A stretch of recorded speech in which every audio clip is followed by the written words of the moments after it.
everyone. Welcome to the Lakeville Area School Board meeting this January 27th, 2026. If you'd please rise for the Pledge of Allegiance. I pledge allegiance to the flag of the United States of America and to the republic for which it stands, one nation, under God, indivisible, with liberty and justice for all. All right, we'll start with roll call to my left.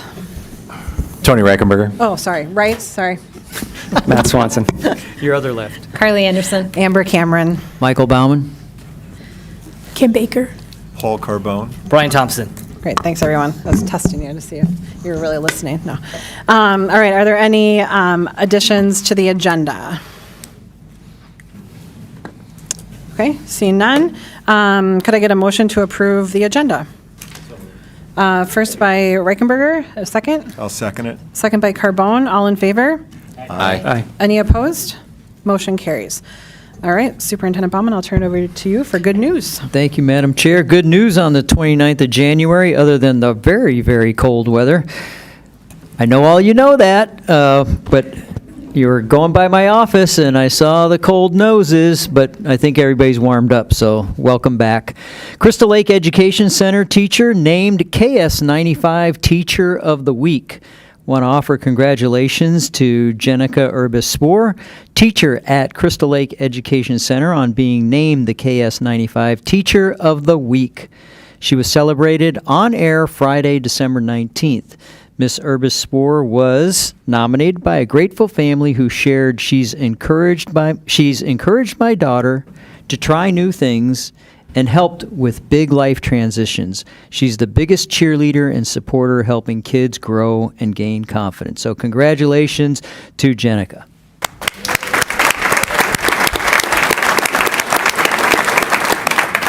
Stepping into your future, middle schoolers experience careers firsthand. On January 14th, Lakeville Area Schools hosted its 4th annual Stepping into Your Future Career Exploration event, giving 8th grade students a hands-on opportunity to explore high school classes, careers, and clubs that prepare them for life after graduation. This is held at the Air Lake Airport in Lakeville. The hangar transformed into an expo space where students visited booths led by high school students, local businesses, and community organizations. The event featured interactive activities and highlighted in-demand careers in fields such as agriculture, medical services, human services, business administration, and trades. So thank you, and thank you to the Chamber who helps us do that. Celebrating inclusion, honoring those who make a difference, Lakeville Area Schools is proud to celebrate staff, students, and community members who go above and beyond to foster inclusion. This year, 3 staff members from Kenwood Trail Middle School were honored with the District 917 Inclusive Educator Awards for their dedication to supporting unique learners. In addition, the Family Connections Special Education PTO Inclusion Awards recognize 13 students and staff and community members for their efforts to create welcoming, safe, and supportive environments for all of our students. These awards highlight everyday actions, kindness, leadership, empathy, and advocacy that help every student feel valued and included. We're grateful to all our award recipients for showing what true inclusion looks like in our schools, and you can read the full list of award recipients at isd194.org/news. So thank you. Lakeville area students excel at debate state tournament. Students from Lakeville North High School and Lakeville South High School, those 2 debate teams shine bright at the 2026 Minnesota High School League Debate State Tournament on January 16th and 17th over at Egan High School. Lakeville South senior Alice Yee was a semifinalist in Lincoln Douglas debate. Visit our website to view the other state qualifiers, and that is at isd194.org/news. And that's the good news, and congratulations to all. Great, thank you. All right, with that, we'll move to our public comment stakeholder session. I know many of you have been here before, but as a reminder, the board will open the floor for 30 minutes to allow the public to address the board with comments and concerns. To participate in public comment, individuals must have registered in advance using the form provided on the website by noon on the Monday before the scheduled public comment session. There will be no board response during the session.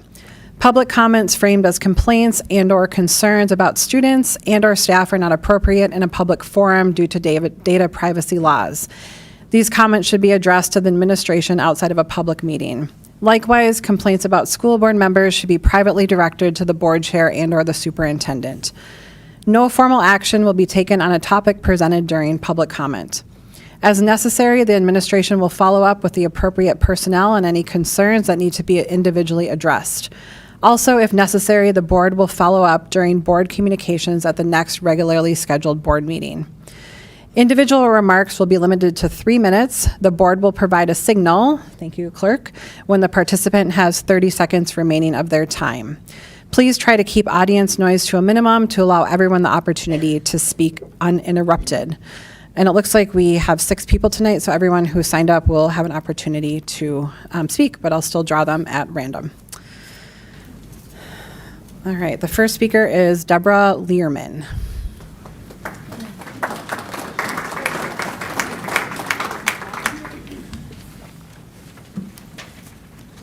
Good evening. Thank you. Thank you, Superintendent Feldman, school board, community members, for the opportunity to share at the meeting here. As you know, my name is Deborah Learman.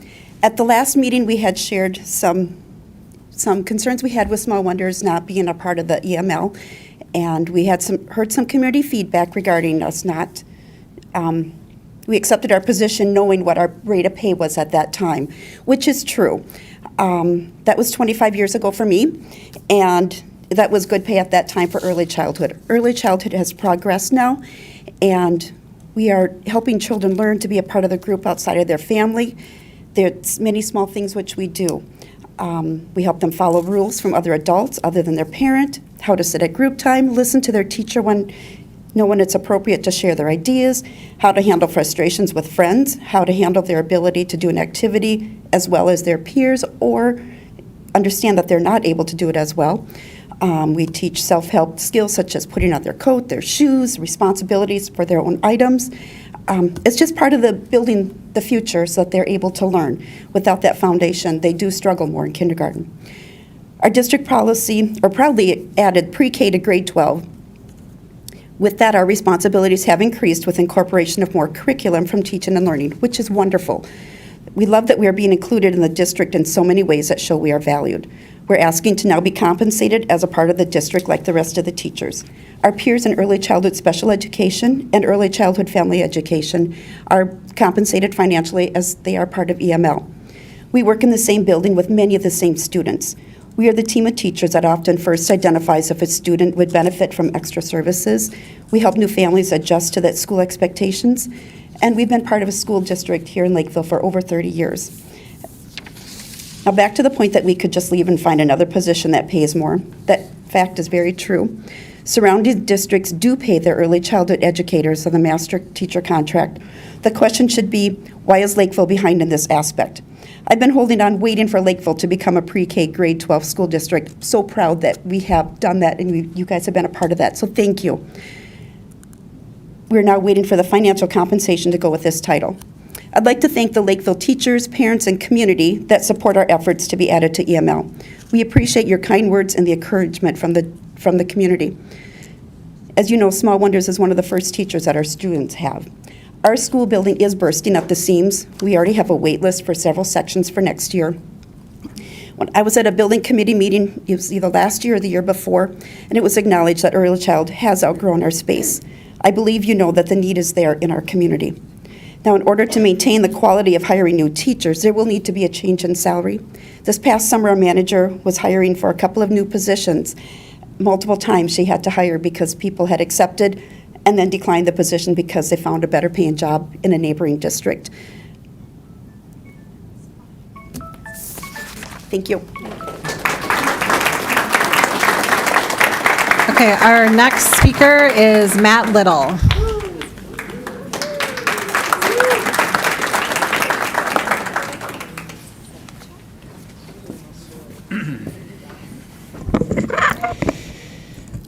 Thank you, Chair. Thank you, Mr. Superintendent. Thank you to all the board members. It's been my belief for some time that being on the school board is probably one of the toughest jobs out there. We know you don't get paid enough, and it's mostly volunteer. And anytime you help one program, it takes away from another program. That is a tough spot that you're in. I've held a few titles in this town. I've been a council member. I was mayor and was also state senator. But these days, the only title I truly care about is dad. That's the most important thing for me. And part of being a dad, as many of you know, the hardest thing we do is in the morning when we put our kid on that bus. I wish I could spend every single second with her, 24/7, and she'd never go anywhere else. And we'd hang out all day. So that's the toughest thing I do, is for 8 hours, I've got almost no idea what she's up to. And so I have to rely on all these people behind me every single day of the week. And so I love these people behind me because I know they're looking out for her. And so I just came here tonight to say, let's get a contract done so that everybody behind me can focus on what's in front of them and not be looking over their shoulder for what should already be done. So I want to make two requests as you're working through this contract. The first is stability. We are in very difficult times, and our students are internalizing that. And so the more stability we can provide to these students, the better. And so I'd ask that you let our teachers stay in the schools they love, because their students love them too. The second thing I'd ask is you provide support. We've got some students that are learning English, and that's a difficult language. And so let's provide that support. Let's also provide support to the students that need a little extra help navigating what is a very complex world. Supporting those students not only pays dividends in this life, but also in the next. So thank you for your time this evening. Let's get this done. It's time. Thank you.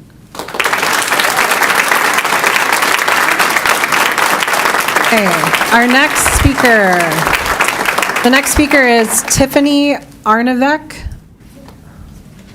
Did I say that right? Arnavec? Okay, all right.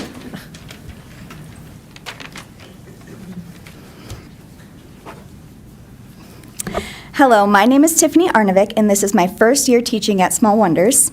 I'm here tonight to ask that Small Wonders teachers be included on the Master Teacher Pay Scale and in the tenure process, just as other teachers in our district already are. Currently, Small Wonders teachers are excluded from the tenure process despite the fact that tenure provides job security, increases retention, and promotes long-term stability for educators. When teachers have job security, districts are better able to attract and retain high-quality educators, creating consistency and a positive learning environment for students. Like other teachers in the district, we are professionally trained, highly educated, and deeply passionate about educating the next generation of learners. Preschool is not childcare. We are not babysitters. We are the foundation of education. We prepare students not only for kindergarten, but for lifelong success. Every day we design and implement developmentally appropriate lesson plans aligned to early learning standards. We implement 3 district-wide curricula in our classrooms: Character Strong, Scholastic Academic, and Hegarty. We assess student progress, collect and analyze data, differentiate instruction, and communicate regularly with families. Our responsibilities mirror those of K through 12 teachers. Small Wonders teachers participate in PLC meetings, follow district policies, hold conferences twice a year, participate in IEP meetings, and uphold the same educational standards and expectations as other educators in the district. Yet, despite performing the same work, we are compensated differently. This disparity sends a message, not only that early childhood educators are valued less, but that our district's youngest learners are not worth the same investment. By 2028, Minnesota school districts will be required to staff preschool classrooms with licensed teachers. Without changes, our district will be unable to compete with neighboring districts. Many nearby districts, including Farmington, Prior Lake Savage, Shakopee, ISD 196, and Burnsville, already include preschool teachers on their master teacher pay scale. Based on the financial information available to us, including Small Wonders teachers on the master pay scale, would cost the district less than $200,000 per year. This cost cannot be absorbed within the Small Wonders budget alone, which is why we are bringing this request forward. I am proud to serve the school district and its youngest learners. Tonight, I ask you to recognize Small Wonders teachers as the educators we are by placing us on the master teacher pay scale and including us on the 10-year process.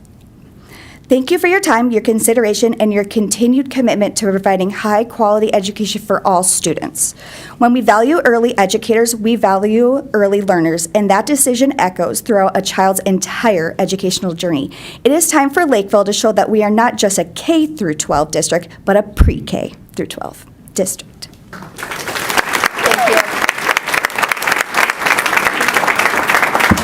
Okay, the next speaker is Sydney Moore.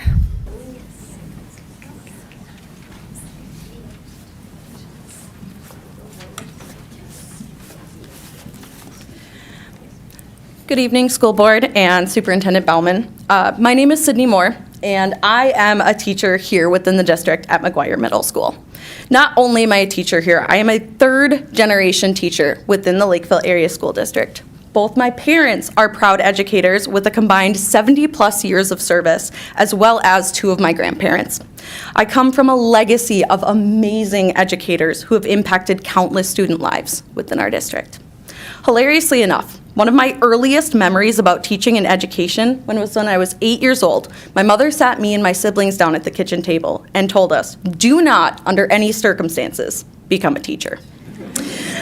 Despite her warnings, I was the only one of 3 kids who did. My dream was to return the district that I not only grew up and graduated from, but watched my parents change the lives of both students and families over and over again. After a year and a half in starting my career in another district, I was able to make my dream come true. This is my 4th year at McGuire Middle School. My 2nd year, I watched my coworkers and fellow educators fight tooth and nail for nearly 300 days without a contract to get a fair negotiation to keep us competitive with the districts around us. I saw hundreds of teachers stand in wind chills of 20 below on the side of the road, showing we would not back down and we were in solidarity. I also watched, after countless months of fighting and showing up, that we were offered less than the districts around us. We accepted, but we knew it was not enough. But maybe next time would be better, right? It has, in fact, not been better. We are now in January, once again, without a contract, and we are tired. I have watched the light leave my coworkers' eyes. I have watched as my older coworkers have given up the fight because this district will never give in to their promises. A friend of mine who has been in the district since 1989 said, they told us in 2001 that this contract would be lower due to cuts, but they promised they would make it up to us. The district never did.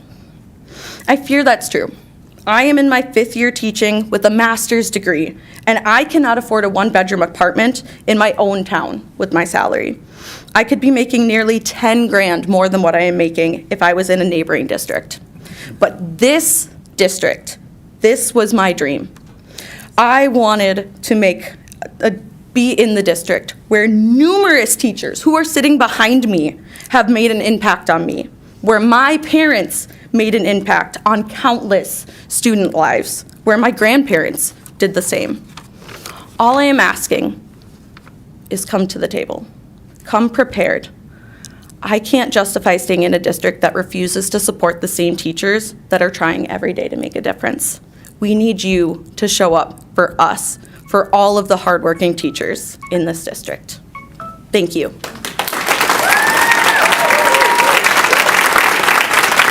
Okay, the next speaker is Bob Erickson.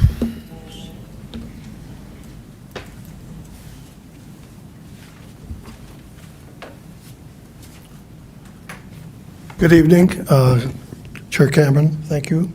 Board members, Superintendent Bauman, I'm Bob Erickson, Lakeville resident, current member of the District Finance Advisory Committee with Tony, serving as a board liaison. Two things I want to bring forward this evening. First of all, I'm proud to be surrounded by these educators as a parent, and the tremendous additional contributions they make beyond the classroom in the community, and I just want to acknowledge that. I want to recognize something that I learned at the recent Finance Advisory Committee meeting, and that was that we learned as members of the committee about a significant unanticipated insurance claim total that occurred in 2005. We learned that from reviewing the audit that evening at our meeting. What was of concern to me was the reducing of the audited fund balance in the self-insurance fund from a balance of $7 million to just more than $1 million in 1 year. So we had $5 million plus in claims, and that's unprecedented, but it also raises challenges going forward. In addition, there's bids being received for renewing a very top quality health insurance plan provided for many years to our employees. And I would point that we have one of the top health insurance programs provided to our employees of very few districts could speak of anything of higher quality than what is being provided. And the bids are going to be open soon, and that could represent another 15% increase. We share the cost of that between the employees paying half and the district paying half. And that's part of the current negotiations that are underway, and I'm confident that that'll continue to be approved and maintained at the quality that our employees have appreciated and deserve. And the other thing I want to talk about very quickly is that the district contract has a provision in it referred to as EML maintenance activities. In 2009, when I became a member of the school board, I was asked by residents to ask how we're funding the EML president. At that time, I learned that there was an understanding reached that the then president would be funded entirely by the district, by the taxpayers, and that former educator, coach, and then long-standing president was funded in that manner. But there was one provision that still remains in the contract, and when the outgoing EML president retired in 2022, that all provisions Mr. Erickson, the time were supposed is to up. end. I just want to point out that I welcome the opportunity for that provision to be removed to follow the good faith efforts that led to that agreement originally. Thank you. And our final speaker tonight is Jamie Moeller.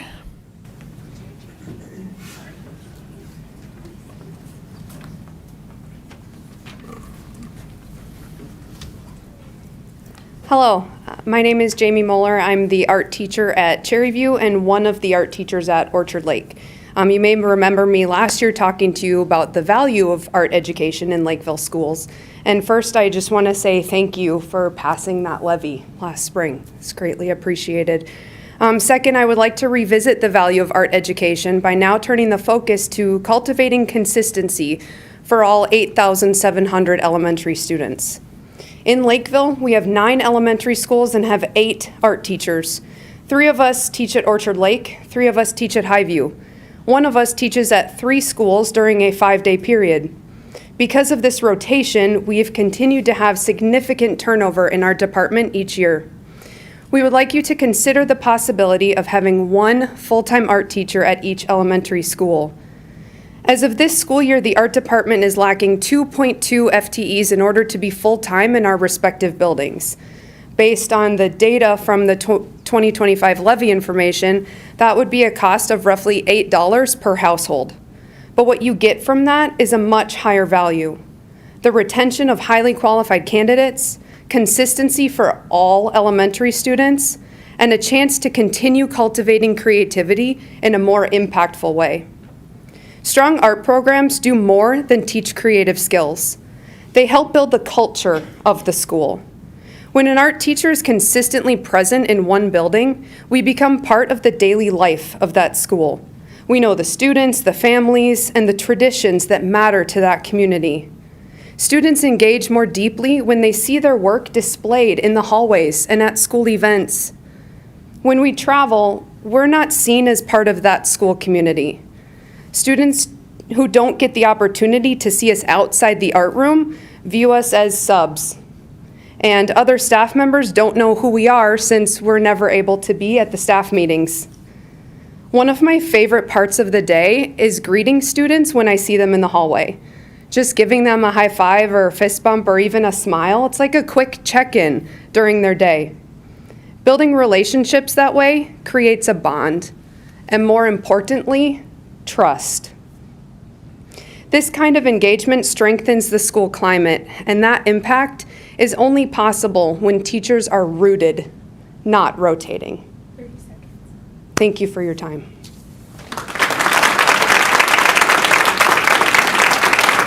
Okay. Thank you for all the speakers tonight. With that, we'll move to consideration of approval of our consent agenda. The consent agenda for the board and the community here includes board minutes from our January 13th meeting, employment recommendations, including leave requests and resignations, payment of bills and claims, wire transfers and investments, a resolution regarding acceptance of gift donations, an extended field trip, early graduation requests, a JPA for school wellness, which is a statewide health improvement program grant, updates to the 2026-27 school calendars, a look at policy 502, which is search of student lockers, desks, personal possessions, and students' person, and policy 526, hazing prohibition. Are there any items in that list, A through J, that board members would like to remove? Yep, Director Thompson.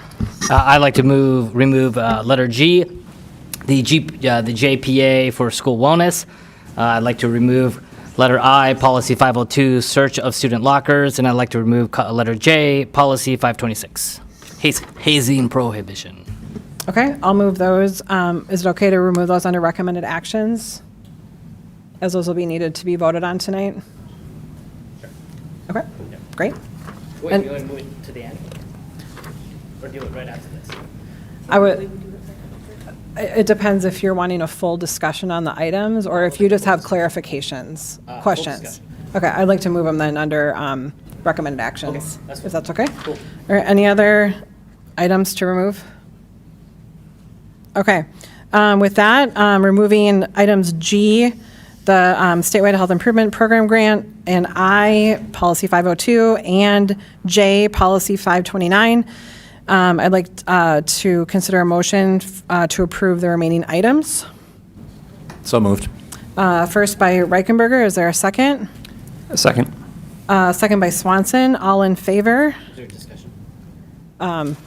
Yep, there can be discussion as well. Yeah, just two comments I just want to share. Number one, just a quick congratulations to those that are graduating early and choosing to move on beyond our awesome Lakeville education. Congratulations and lots of good success for you in the future. The second thing I do have questions on is the school calendar updates, the 2026 and 2027. I do want to just double check in the November of 2026. We've got a couple days off, and I apologize. I know you probably sent me an email and I didn't get a chance to read that. Could you provide some clarity? Because I know the minor change was that we've got Tuesday off, which is November 3rd, and then we've got Monday off, which is November 9th, and just wondering if there's an opportunity to move the 9th to the 2nd so that kids just have 2 days off so that there's somewhat sort of consistency. So just looking to understand more on that. Thank you so much. In Executive Director Brovold's absence, I am happy to respond to your questions regarding the calendar. So initially, in the initial calendar, those 2 days were side by side. So they were November 9th and 10th, as you probably know. In the discussion with the administrators as well as with some representatives across the district, what we wanted to do was to move that 10th, so the 9th is a Monday, the 10th is a Tuesday, to the previous Tuesday, so we would have no students on site during the elections.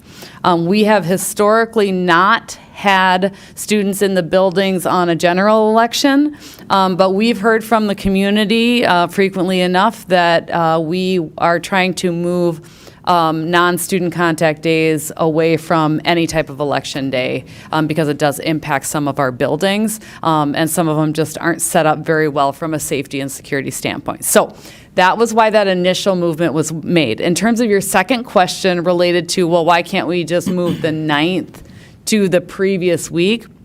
The 9th is currently aligned with the end of the quarter. If we move the part of the parameters of the calendar committee that they work with is to try to make sure that that the quarters are as equal as they possibly can be in terms of the number of days. So generally for a quarter, we're looking at 40 some odd days during that quarter. If we move that a whole week earlier, then we'd be looking at a quarter of 50 some days and a quarter of 30 some days. And just from a teaching and learning standpoint, it's better if we can keep them consistent. So what it does is essentially it does disrupt 2 weeks. We acknowledge that because that first week they would have the Tuesday off during the elections, which I think we have community parent guardian support for, as well as teacher support for. And then the teachers would get their assessment day after the end of the quarter. So the quarter would end Friday, they would have Monday. We try not to do that, and in fact, that was one of the rationales initially for doing those 2 days the second week of November. But after much discussion and some feedback, we decided to move that, to have that election day off. So that's why the calendar is the way that it is in terms of setup. Go ahead. Director Thompson? Yeah, and that makes sense. I appreciate that. I looked at it like it looked clunky, and I get that, the day after school. But, then maybe with Tuesday being off, folks can study for finals on the 4th, 5th, and 6th as they come up.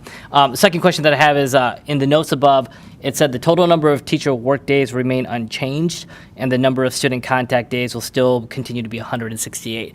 Can you just provide a bit more clarity around information, like have we always been at 168? For some reason I recall we've been in like in the low 170s, or is this new or not? So we have, so currently teachers work 186 days contract based on contract. That does not change. So regardless of whether students are present or not, they always work the same number of days. That's contractual. In terms of student days, what we try to do is we try to shoot between around 170. That sort of aligns with the number of student contact days in the districts surrounding us. Some of them have that identified in the contract, others don't. We have some flexibility, so we really try. When we start to get into 172 student contact days, it becomes really difficult to get any time in the calendar for teachers to have professional development and to be able to do some of the other work that they need to do outside of teaching kids. So we are very comfortable in right around the 168. That gives us 3 days built in case we have to call a day for weather or water main break, or you never know, that we wouldn't have to make up. Because we have to have, by state statute, 165 days minimum. So the state says you have to have 165. We always try to we try to shoot for 170 and then have a balance of professional development and time for our teachers as well. Director Thompson? And apologies, let's just last question. And I see, as I read this, the total number of teacher workdays remains unchanged. While we always shoot for 170, have we ever been at 170? Is this the first time we're going backwards? There was 1 year because of we're at the 168 way. now. Yeah, because part of it depends on how late Labor Day is and how many days we can actually get in and where the holidays fall. So it does vary in terms of how many days we can actually get into a normal school year and try to be done, early enough in June and not be going into the second week like we did last year or the year before. part of it is dependent on that. 1 year, I think we had 172 days, but if I recall correctly, Director Thompson, that was prior to the READ Act requirement, where teachers needed to have those 5 days for professional development. There's no way with that requirement that we could get to 172 days unless we want to go into the third week in June, which I don't think is palatable for anyone, including the students. All right. Any other questions about the calendar or other items in the consent agenda? Thank you. Yep, thanks, Superintendent McDonald, or Assistant Superintendent. Okay, with that, is there a motion to approve the consent agenda? What? We already did that. Okay, you got it recorded, or Kim, you got it recorded? Okay, great. All in favor? Aye. Any opposed? All right, great. We will move to reports and discussion. The first item on our agenda for this section is the first reading of Wellness Policy 533. Just as Brenda and Superintendent Bauman move to the podium, just a couple of notes about this policy. So the policy before you has been brought forward by the District Wellness Policy Committee, which is one of our district's advisory councils that includes parents, community members, and district representatives. This policy was this draft of the policy was presented to the school board in spring of 2024. And no action has been taken yet on this policy. And so we are currently out of compliance because we have not approved this policy after the triennial assessment, which you'll see also is in this policy. And so this is being brought forward as a first reading from the advisory council for us to consider. A second reading would be had at our next meeting for consideration for approval. So with that, Brenda, I'll turn over to you for further context. Does that work? Okay. Yes. Thanks. Yes. Thank you, Madam Chair, Superintendent Bauman, and members of the school board. You summed that up really well for me, so thank you. You have before you this evening a first reading of Policy 533, which is our wellness policy. Extensive updates have been recommended by the District Wellness Committee to meet requirements under statute. It is a first reading of the policy, so no action is necessary tonight, but updates are recommended by administration. And we do have Director Razak on site in case you have any questions regarding changes to that policy. Before we launch into discussion, I'm sure there's questions. I think I helped prepare the red line copy after our policy committee had met about it. And a lot of what's in here was either moved to a different section in some cases. And so if you might notice that if you read the current policy and this revised policy. And then also, I think, Brenda, you articulated this, but to both meet state statute, and then also our goal with our policy reviews is to align with the MSBA audit that our district underwent this summer. And so this policy aligns with that, and also the USDA wellness policy guidelines. So kind of all three of those things are in our advisory council are informing the draft that we have before us tonight. So with that, are there questions about this draft or conversation? Director Thompson. I've got a few questions and just comments, and less for you, but more just to the board around the intent of how you want this policy and what you wanted to convey. It does state like 533 wellness, and that is the title of the policy. This policy is really meant for physical health and healthy eating and physical activity. And so I just want to be mindful that different interpretations of what the word wellness might be. And so this is not, from my understanding, something that's going to, that is promoting behavioral, mental health, or any other components like that. It's just physical and nutrition. And so I think I'd like to have at least the title to include, if we want to use the word wellness, that's fine, but also include that this is nutrition and physical activity focus.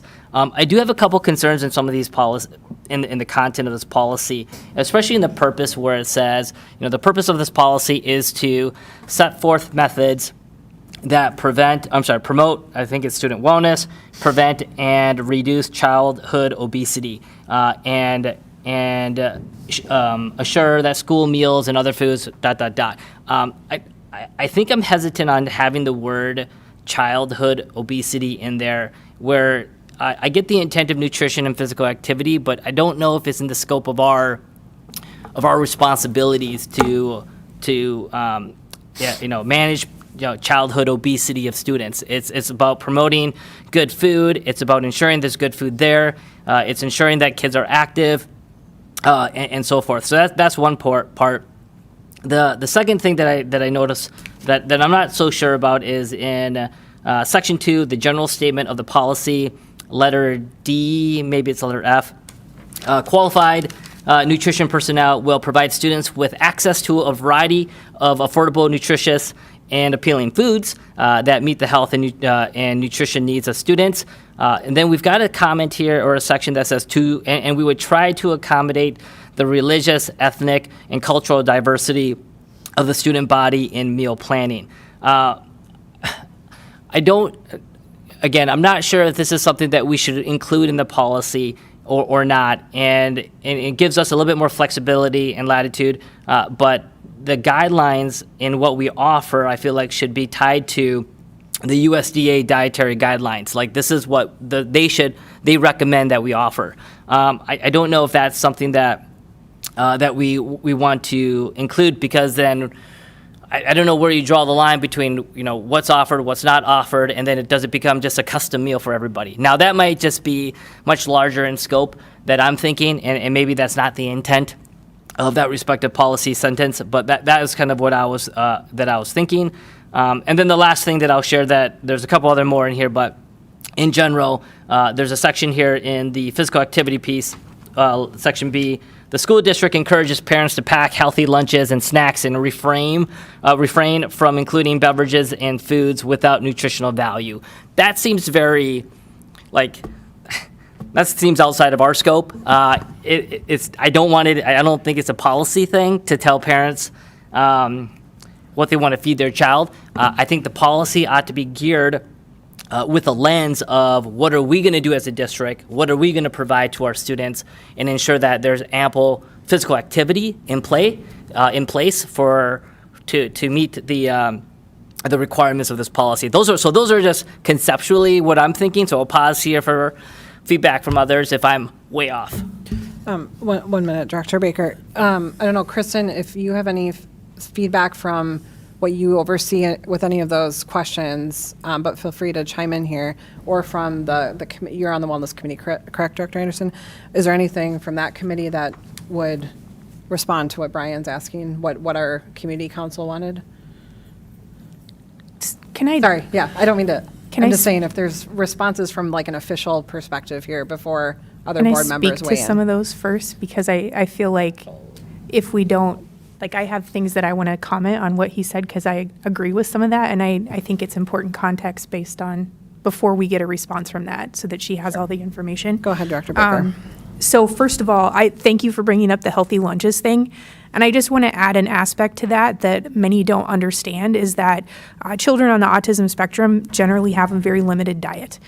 This is something that I ran into with my own student. He has what we call a sensory aversion to food. It actually makes him vomit. So a lot of the times he's on a liquid dietary supplement. He would bring things in his lunch. He would bring the supplement, and then he would have something like cookies. And I actually had people within the lunchroom reach out and question me about that I wasn't packing a healthy lunch for my child. I would love to pack a healthy lunch for my child, but there are only limited things that he can eat. And I know that there are a lot of parents and students within the district that have that same issue. So I would hate for students to feel shamed based on what's in their lunchbox, because we're going through food therapy and we're trying to work on increasing his diet. But even as an adult, he is 22, he has 5 foods that he likes. So that's how limited some of those are. So just thank you for bringing that out, but just know that there's other context behind that. And if it's in our policy, I don't want parents to feel like shamed for what they have in their child's lunchbox. So thank you, Director Thompson, on that. Then I also want to bring some context to the offering of cultural foods. A lot of times those are brought in as items that kids can try. They're different things that may not be at their table or be at their lunchroom. And the feedback that I've been receiving from kids at the middle school and kids at the high school, and even kids at the elementary level too, has been like, I didn't know that I wanted to try that, but I saw my friend eating it, so then I thought I would try it too. And they end up liking those foods and appreciating the option to have to try it. So I agree with what you're saying as far as like, we want to make sure that everything that we're offering is in the USDA standards, but those cultural foods are within those standards, and it's just providing another opportunity for kids to try them with their friends and have that experience so that it's something we can try. Maybe at a restaurant we don't want to try it because things are really expensive, but at the school when we're with our peers, like everything that I've heard from student feedback has been positive on those experiences, so I just wanted to bring the student voice to that conversation. And then my last point was going to be on D2, and I just have questions about it that I would like student services to answer on that. I'm going to read D2 aloud so that people know exactly what I'm referring to with that. My computer's frozen. Okay. It says... Which section are you in? Yeah, what page are you on? I am on page 4. And I'm looking at schools will not use foods or beverages as rewards for academic performance or good behavior unless this practice is allowed by a student's individual education plan or behavior intervention plan. And the reason that I'm bringing this up is that in the past, when items have been donated to teachers or teachers have been trying to figure out how to get those items provided to students, it's been like, well, if it's a candy, and again, I'm bringing up students that have very limited diets, they're using these things as incentives. A lot of times it is candy or it is like snacky foods that may not fit into like the food pyramid. They're more like treats, right? Teachers have not been able to use like their classroom funds to purchase those things because they don't fit into like our policy as far as like what's healthy. But then those kids have limited diets. So my question is like, from a student services standpoint, can these items be fundraised for or provided through our PTOs, or can we make sure that if we're using them for incentives for students that have IEPs or behavior plans, that teachers can use classroom funds to purchase those? Wait, are we not? We can't have pizza parties? Is that what that sentence says? That's part of it as well. Can we, that sucks. Kristen, would you mind either coming up or from there providing context on that particular? I think I'd like your opinion on all of these, right? But yeah. Which one in particular? Okay, let's start with the one we just left off on. How is this played out in the schools around food and beverage being used as rewards for academic performance, unless it's notated in an IEP? So, from a sense, it is surrounding equity and inclusivity with the students. We have a lot of students that have allergies. This doesn't allow students to participate in classroom activities or celebrations like a pizza party or cupcakes. Coming from a dietitian's perspective as well, food should not be used as a reward. Food is meant to nourish our bodies, and we shouldn't be rewarding good behavior with foods.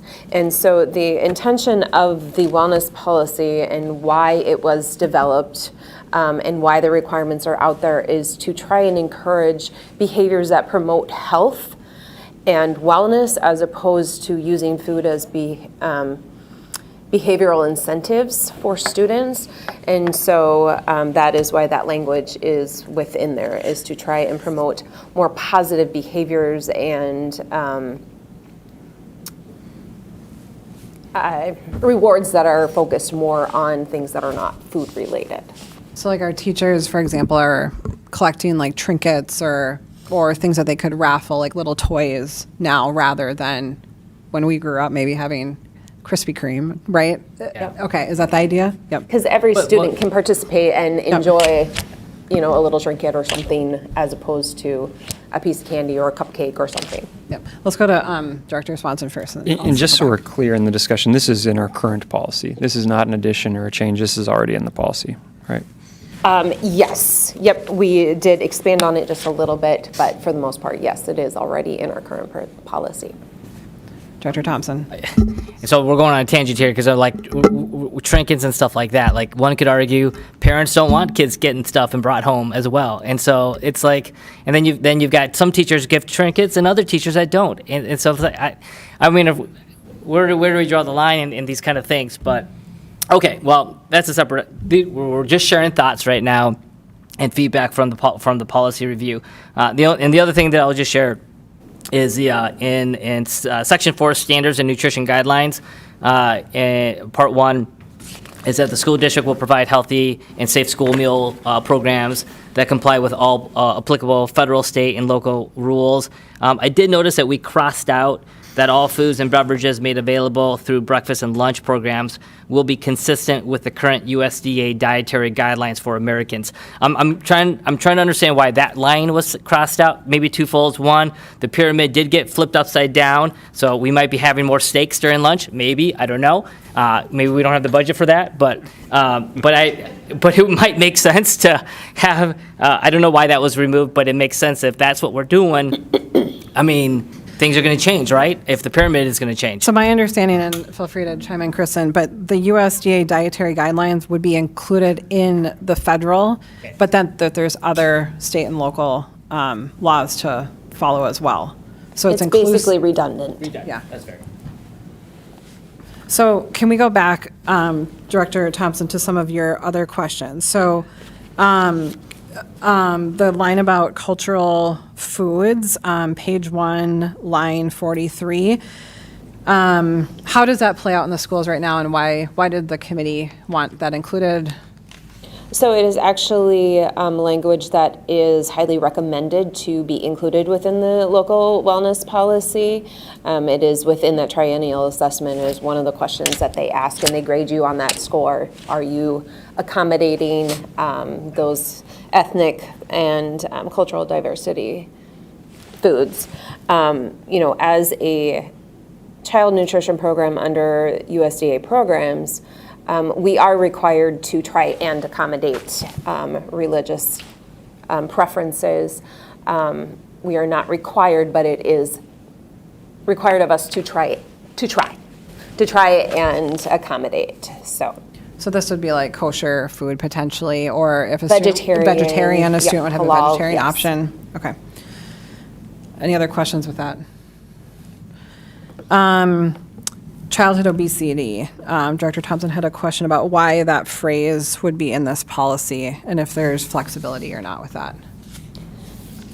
I mean, that is kind of the intention of why the local wellness policy was first developed in the first place, was to try, because of the high rates of childhood obesity, and so they developed local wellness policies so we could put measures into place within our school districts to promote nutrition education, physical activity, to help try and bring those obesity rates down. Okay. Yep, Director Anderson? Director Thompson, I do see your point of like, is this a school concern versus a family concern? However, I do think we have to consider that, especially now that we're providing breakfast and lunch to many, many children, that's how many, that's 2/3 of their meals during the week. So, I mean, I think the goal of this is to make sure we're providing nutritional value into their diet and also promoting good nutrition. Director Thompson?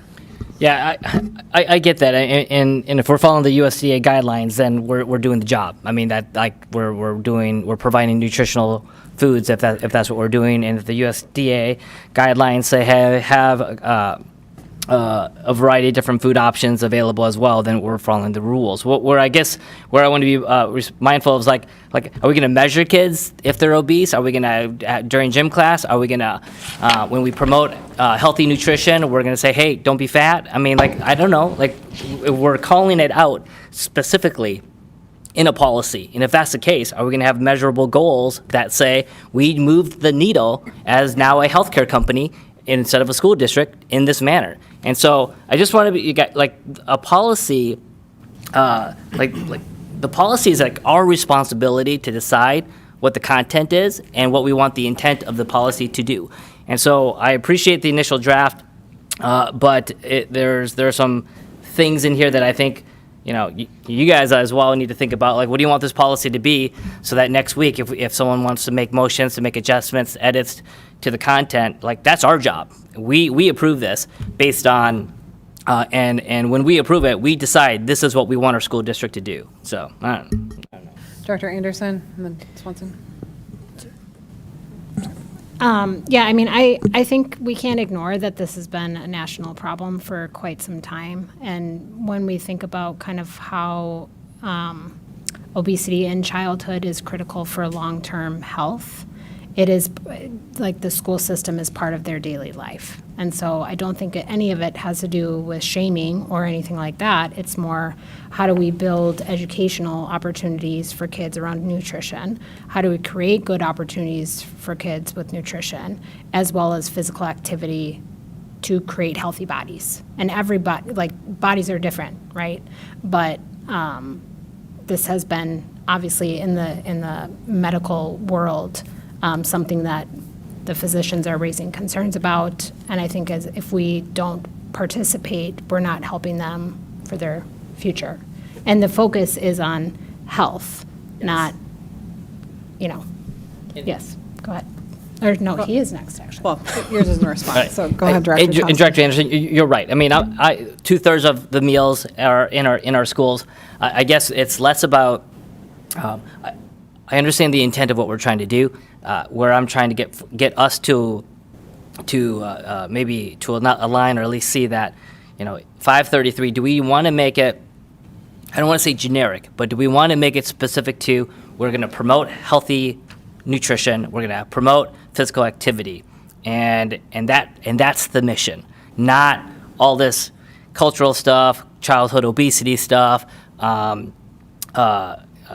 Maybe we can eat steak every day. I don't know, but like that's what I'm trying to help us. That's the lens I'm seeing as I think about policies and how they're created and what we choose to approve next week. So, Director Swanson and then Anderson.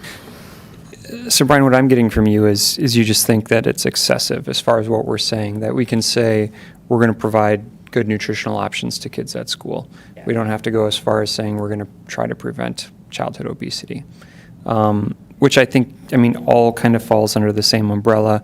I'm assuming Director Rezek's going to do her job anyways, and we've been moving in that direction to having better food options. And if that includes more diverse food options too, and some of that is, we want to make sure the kids can eat that come here. And some kids might have certain dietary restrictions, or, if they don't eat steak, for some reason that I wouldn't understand. But so yeah, to have those options so they, they get a good breakfast, get a good lunch. And I think that also goes towards the issue of the communications with parents that's in the policy.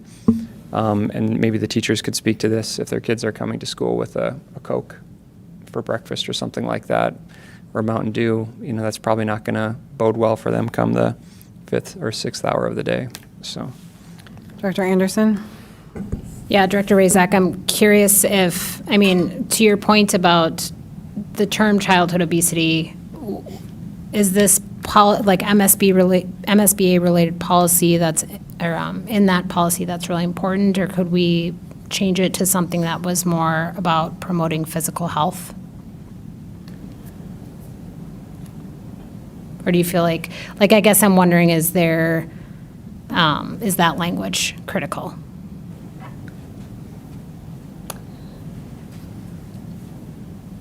I think just with the intention of why the wellness policy was required in school districts, because it's here to support, obviously, the entire wellness of the child, but the USDA nutrition programs portion of that, the reason for child nutrition programs is, and the requirements that we have as of, the last 2 decades, is because of childhood obesity, that we were finding that rates were so high. And so like nutrition requirements were changed to reflect that, to require more fruits and vegetables, to require more whole grains. That's why the dietary guidelines are changing, and are looked at every 5 years, because the science of nutrition changes constantly.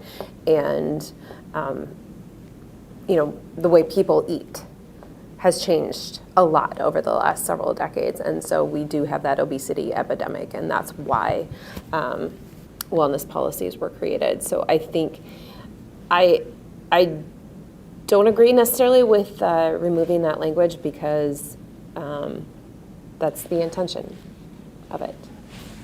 I think, Director Swanson, before, you had another comment, right? Or no? I'm good. Okay. I think, well, unless there's more questions or concerns tonight, we'll bring this back for a second reading, and if there are portions that you'd like to propose for revised edits to make a motion, we can do that, so consider that between now and then. I do want to just say, and I know we have other policies that we're going to discuss tonight, that I think the board felt, at least the policy committee felt, that we have a lot of policies we need to get through in order to get compliant and bring up to best standards. And so the intent, I think, of the policy committee originally was to bring forward drafts that, and this one happens to be reviewed by, I think it's important to, this policy is so out of date. I think it's important to, this policy is so out of date. And I think a goal of mine as chair and of this board is to try to get our policies up to a level that is the standards by which other school boards are operating. And so to the extent that we can approve policies that work, knowing that maybe there's tweaks to make it a Lakeville-like at some point, I think that's what we need to weigh here. Like, do we go through this with every policy, or do we try to get compliant and aligned with our peers, and then do another round? So that's what I'll just put out there for consideration for our next meeting. Yep, go ahead. Oh, or now, Director. We discussed it. Okay. Yeah, Director Thompson. I think what you shared is right. I mean, do we want to go through a bunch of these and just approve them? And if that's the case, then let's just approve all of them, and then we're done with it. And then we come back and do each one individually. I will say that, as board members, like that's our job. Like that's the only job that we have. Or let me rephrase that. That's the primary job, is to review policies, update policies, and have them through your own lens. And that's why you're elected. I mean, the Minnesota statutes of this particular one says, the federal government, federal law requires districts to maintain a written wellness policy focused on school meal nutrition standards, basic nutrition education, physical activity. And so, like, 4 pages worth, does it, can we get there in 2? I don't know. But I do feel like if we're going through these individually, I would like the ability to be able to share my point of view, and I prefer not to just rubber stamp things. And then, because candidly, my name's on the record too, saying I rubber stamped 200 of them. And it's like, Brian Thompson approved all these things. Like, well, I didn't. Well, but if that's what the board wants to do at the next meeting, then we should have that conversation. But if we want to go them individually and review them and put commentary on it and make edits, like that would be my preference. But I also understand that's going to take a while. So, yeah. No, I appreciate that perspective. Any other comments or questions for tonight? Okay, so we'll bring this back at our next formal board meeting. All right. Thank you. Moving on to our next item, Director Holmgren, current year budget update.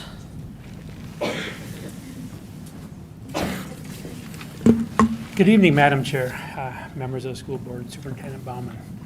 We're going to give you just a quick update, see where the budget's at in the current year, now that we have our all our finances finished through December 31st. Just waiting for, oh, too far. Okay, so just to briefly look at our revenues coming in, you see the blue bar is our revenues coming in, so you can see that it is responding in a way that we would expect it to. You see that revenues are a tiny bit up from last year. Of course, we're getting a little more revenue, so you see that there with our revenues. When we look at our expenditures, just a quick reminder of what the different bars represent. So the dark bar and the red bar, these are the percentages of expenditures that we actually spent the last 2 years. And the blue bar is what we spent to date against the budget. So you can see our salaries and wages, our employee benefits, we're a little bit under budget, but that's to be a little bit expected because we haven't finished our contracts with our employees. So we're a little under there, but that's to be expected.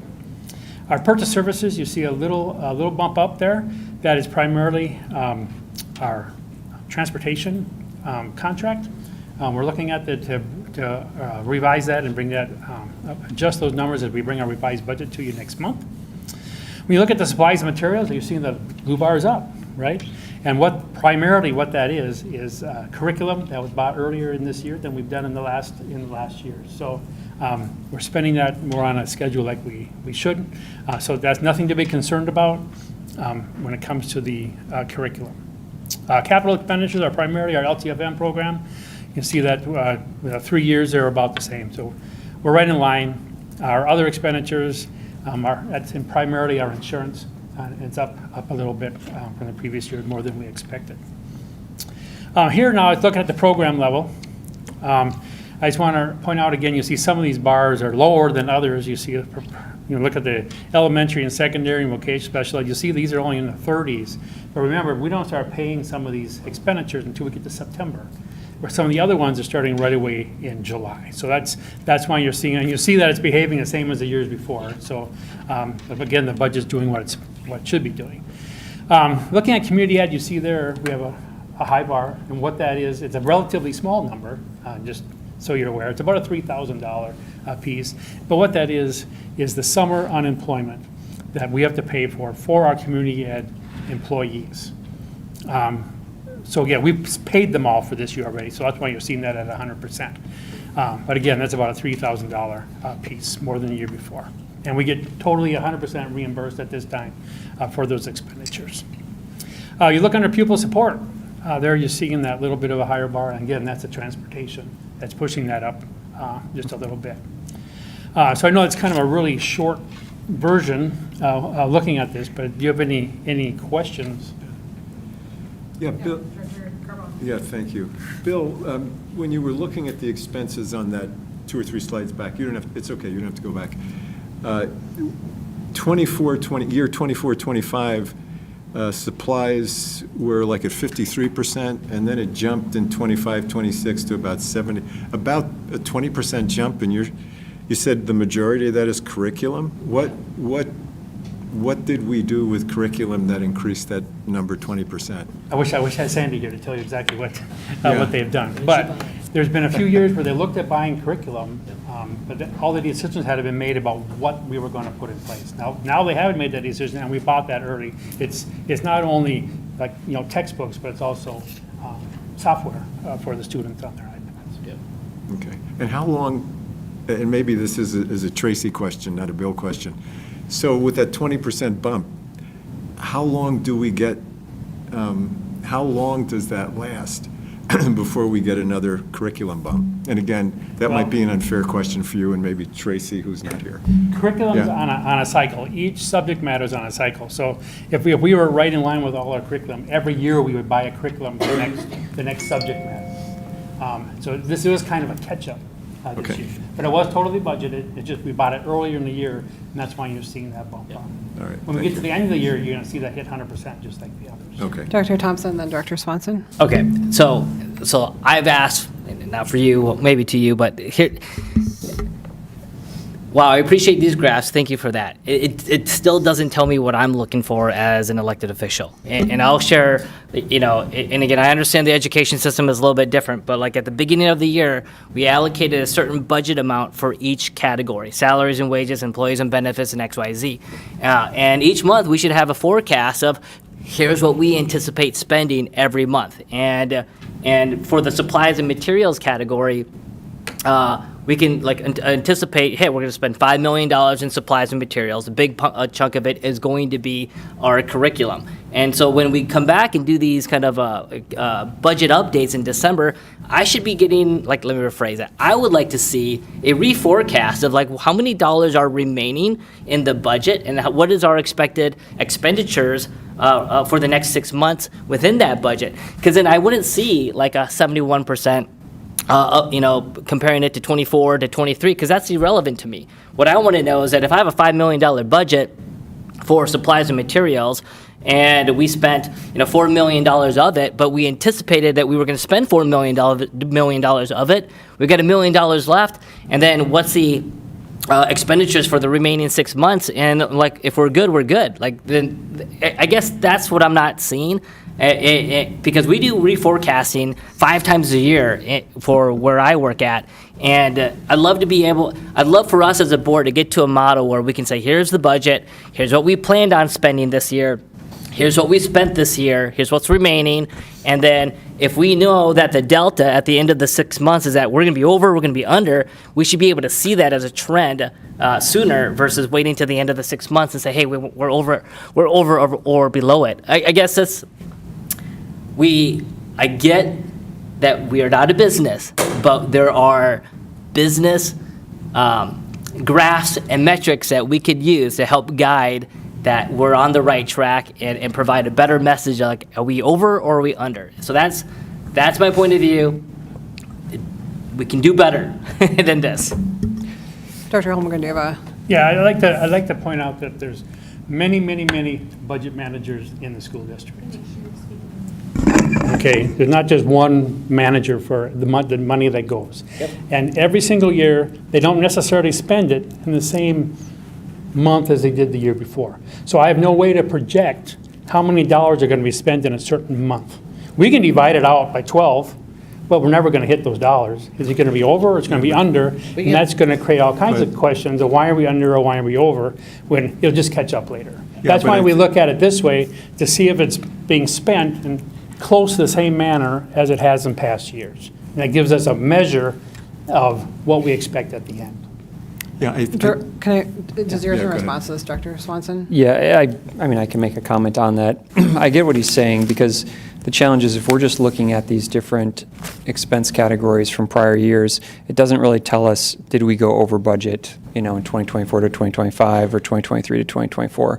So then, I mean, it would be helpful to see, like, where are we at compared to our whole budget for that category for the year, in addition to how are we doing compared to last year? Because if we don't know, I mean, for instance, say purchase services, I mean, if we were $2 million over last year, we're ahead of that now. I mean, how do we know, are we shooting for, and I understand expenses come in at different times of the year, but it would still give us a benchmark, like, okay, that's a tight category. We might run into issues, heading towards the end of the fiscal year. So I can appreciate this graph, but I definitely understand what Director Thompson's saying. I did have another comment on something else, but if somebody else wants to chat about this first. Go ahead, Director Carbone. Yeah, and I agree with this conversation too, and what Brian raised. Is your mic on? Is it? Yeah, can you? Yeah. Is the mic? Yeah, there Is you it go. picking up now? Okay. Testing. Oh. One of the things that we did, and this is what Brian's referring to in business, not only did we have a budget, but each line of that budget had a budget. So for instance, if supplies and materials, you budgeted $100 million for the year, and that rolled down to a bottom line budget, you would see that as of this point in time, out of $100 million, you spent $75 million, you had $25 million left in that budget line, or you spent $125 million and were $25 million over in that budget line. That's the kind of thing that would help illustrate if we are, plus, minus, or equal to on these lines which are on the budget. You can look at the bottom line, but that doesn't necessarily tell you if, in fact, you're over in a certain area or under in a certain area, and what the reason for that is. I think that's what these guys are asking. And I've seen that too in my business. Director Swanson, your second point, and then Director Baker. You had mentioned, I think, as other expenditures included the insurance, our costs related to insurance. Others comment about the Finance Committee and looking at potential increase of 15% for the 26-27, 15% increase on the premiums for 26 and fiscal year 26 to 27, correct? Yeah, we're going to see in our insurance, with our self-funded group, we're going to see an increase next year. Because of the large usage that we've had in our insurance, we're going to have to make some adjustments to get caught up. Because we're self-insured, and every cost that we have, every claim that we have, we've got to cover with premium in some way. And I need you to remember that this is the general fund. This doesn't include that fund, okay? And if we are going to talk about insurance, go back to the employee benefits, because that's where the health insurance sits, Okay. not in other expenditures. Okay, I thought you said that was insurance-related expenses. It's our liability insurance for the district. Okay. And so again, that's- it's a smaller number. I mean, I think we only have like 1 million in the whole budget. Can I ask, and just for clarity, I mean, a 15% increase, we're already factoring into our budget. I think last year's increase was 5%, which we split with the employees, correct? Mm-hmm. So 15%, each side would essentially be paying an additional 5%, correct? Because we're already Well, paying, it'd be we're more already than that. factoring It'd be more in- than that. At 15, half is 7.5. But we're already factoring in 5 for the budget, In this right? year, yeah. Yeah, so if we're going to go up 10%, because it's going to be a 15% increase, that's, 5% more for each side than we're already kind of building into the budget, right? I Mm-hmm. mean, what does that equate to dollar side for the district? Oh, for the district as a whole, when we look at the change in our cost for next year, we're looking at about $1.4 million Okay. that we didn't anticipate. So it's an back additional- in our, a couple years ago when we put our projections together. So that's additional something we have expense to- that we're going to have to account for somewhere. Absolutely. Director Baker? I just want to clarify that when you see some of these expenses that come for the district, we're different from a business because we don't get to choose what we spend our money on sometimes. So, for example, with the READ Act, that's mandatory that we change our reading curriculum, and that was something that we hadn't anticipated that we have to now change. And I want to say that the interventions curriculum that the recommendations from MDE just came out like last month. So again, that's something that we have to look at our interventions that we're using right now. Does our curriculum match? And making sure that we're making those changes because we don't get reimbursed for that curriculum unless it matches what the state has recommended. So there were mandates that came down from the state with READ Act training, changing our curriculum and what we were doing. That is not only for phonics instruction, but also comprehension. And then the board also approved the district changing to a different math curriculum, which had been piloted for a couple years. We did some studies on different districts. So all of that we're aware of. Like that has all just been discussed. It's just now seeing it up here. Those are things that come out in our budget. So again, just making sure that we understand there are things that we would like to do in a timely manner, but the state says, guess what, you're going to do this now. And because we have to pay for everything and then the state reimburses us, we don't actually see all of the dollars for that for a while. So those things are just how the budget works for education. What I'm wondering, what I'm hearing, could I jump in first? Is that okay? Director Thompson, what I'm hearing from board members, and I think it would be helpful too, is in addition to seeing these charts of compared to previous years, which I think is helpful to figure out, like, are we way up? And if we are in a particular year, why is that? Which, like, the curriculum, right, explains that one, or the busing. I think that this is a good way to look at things. But in addition, I think it would be helpful to see from what we approved as the budget in December when this report was ran, what percent of these large categories have we spent, and potentially even dollars, and how many dollars are left in that line item? Because some of these are substantial buckets. Some are, if we're up by $3,000, like, we should look at it, but that's not alarming to me. If we're up $5 million, that's another thing, right? And so percent is helpful, but I think also seeing dollar, would that be helpful to board members? Mm-hmm. Is that getting at what you're requesting? Yeah, Go ahead, yes, Director yeah, Thompson. I think so. I mean, it's less about what get spent because we already approved that in July. And so we knew that curriculum expenditures were going to be a part of it. But I think the question is for me, from a governance lens, is all right, if we have $5 million in that bucket, we know that curriculum is going to get spent eventually. And if it gets spent in the first half of the year, great. If it gets spent in the second half of the year, I don't really care, as long as it gets spent. But the issue is what's remaining, and are we spending above and beyond the budget or not?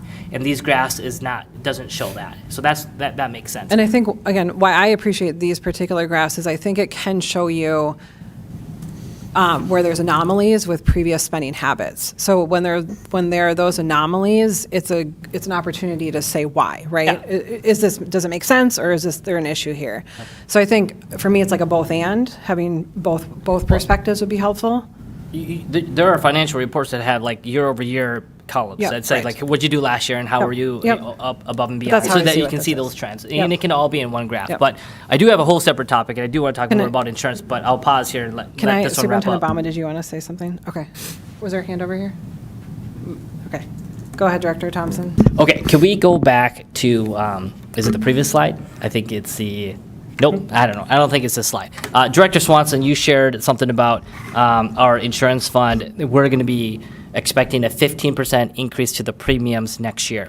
And so just to make sure that we're on the same page, we are self-insured. We pay for our own, we collect premiums and we pay for our own insurance claims. So that's how it operates. Last year, we collected about $30 million in insurance premiums from our employees of the district, as well as district contributions. We brought in $30 million. But we spent $35 million. So we spent $5 million more than what we anticipated. And that's an outlier, because when I looked at the health insurance trend, we've historically have been kind of the $30 million, $29 million in annual claims expense, but last year was just 35. Now, we don't know if this year is going to be 35, and I think that is the big unknown. And so because we overspent, well, not overspent, but because we had $5 million in additional claims, then premiums that we received, it had to come out of somewhere, and it came out of our health insurance savings account, for the lack of a better term. And so we had $7.5 million in our health insurance savings account. $5 million got drawn out of it last year because we didn't have enough revenue claims coming in, so we're down to $1.5 million. And so the general rule of thumb is that you want your health insurance savings account to be about 30% of what you want in health insurance claims. So if we're going to spend $30 million in claims, you want to have roughly $9 million in your savings account. And right now, we have 1.5. And so is that the reason why there's going to be an increase to the next year's health insurance premiums to replenish that savings account? I guess that's the question. Well, it's twofold. Number one, we have to start building the fund balance back up.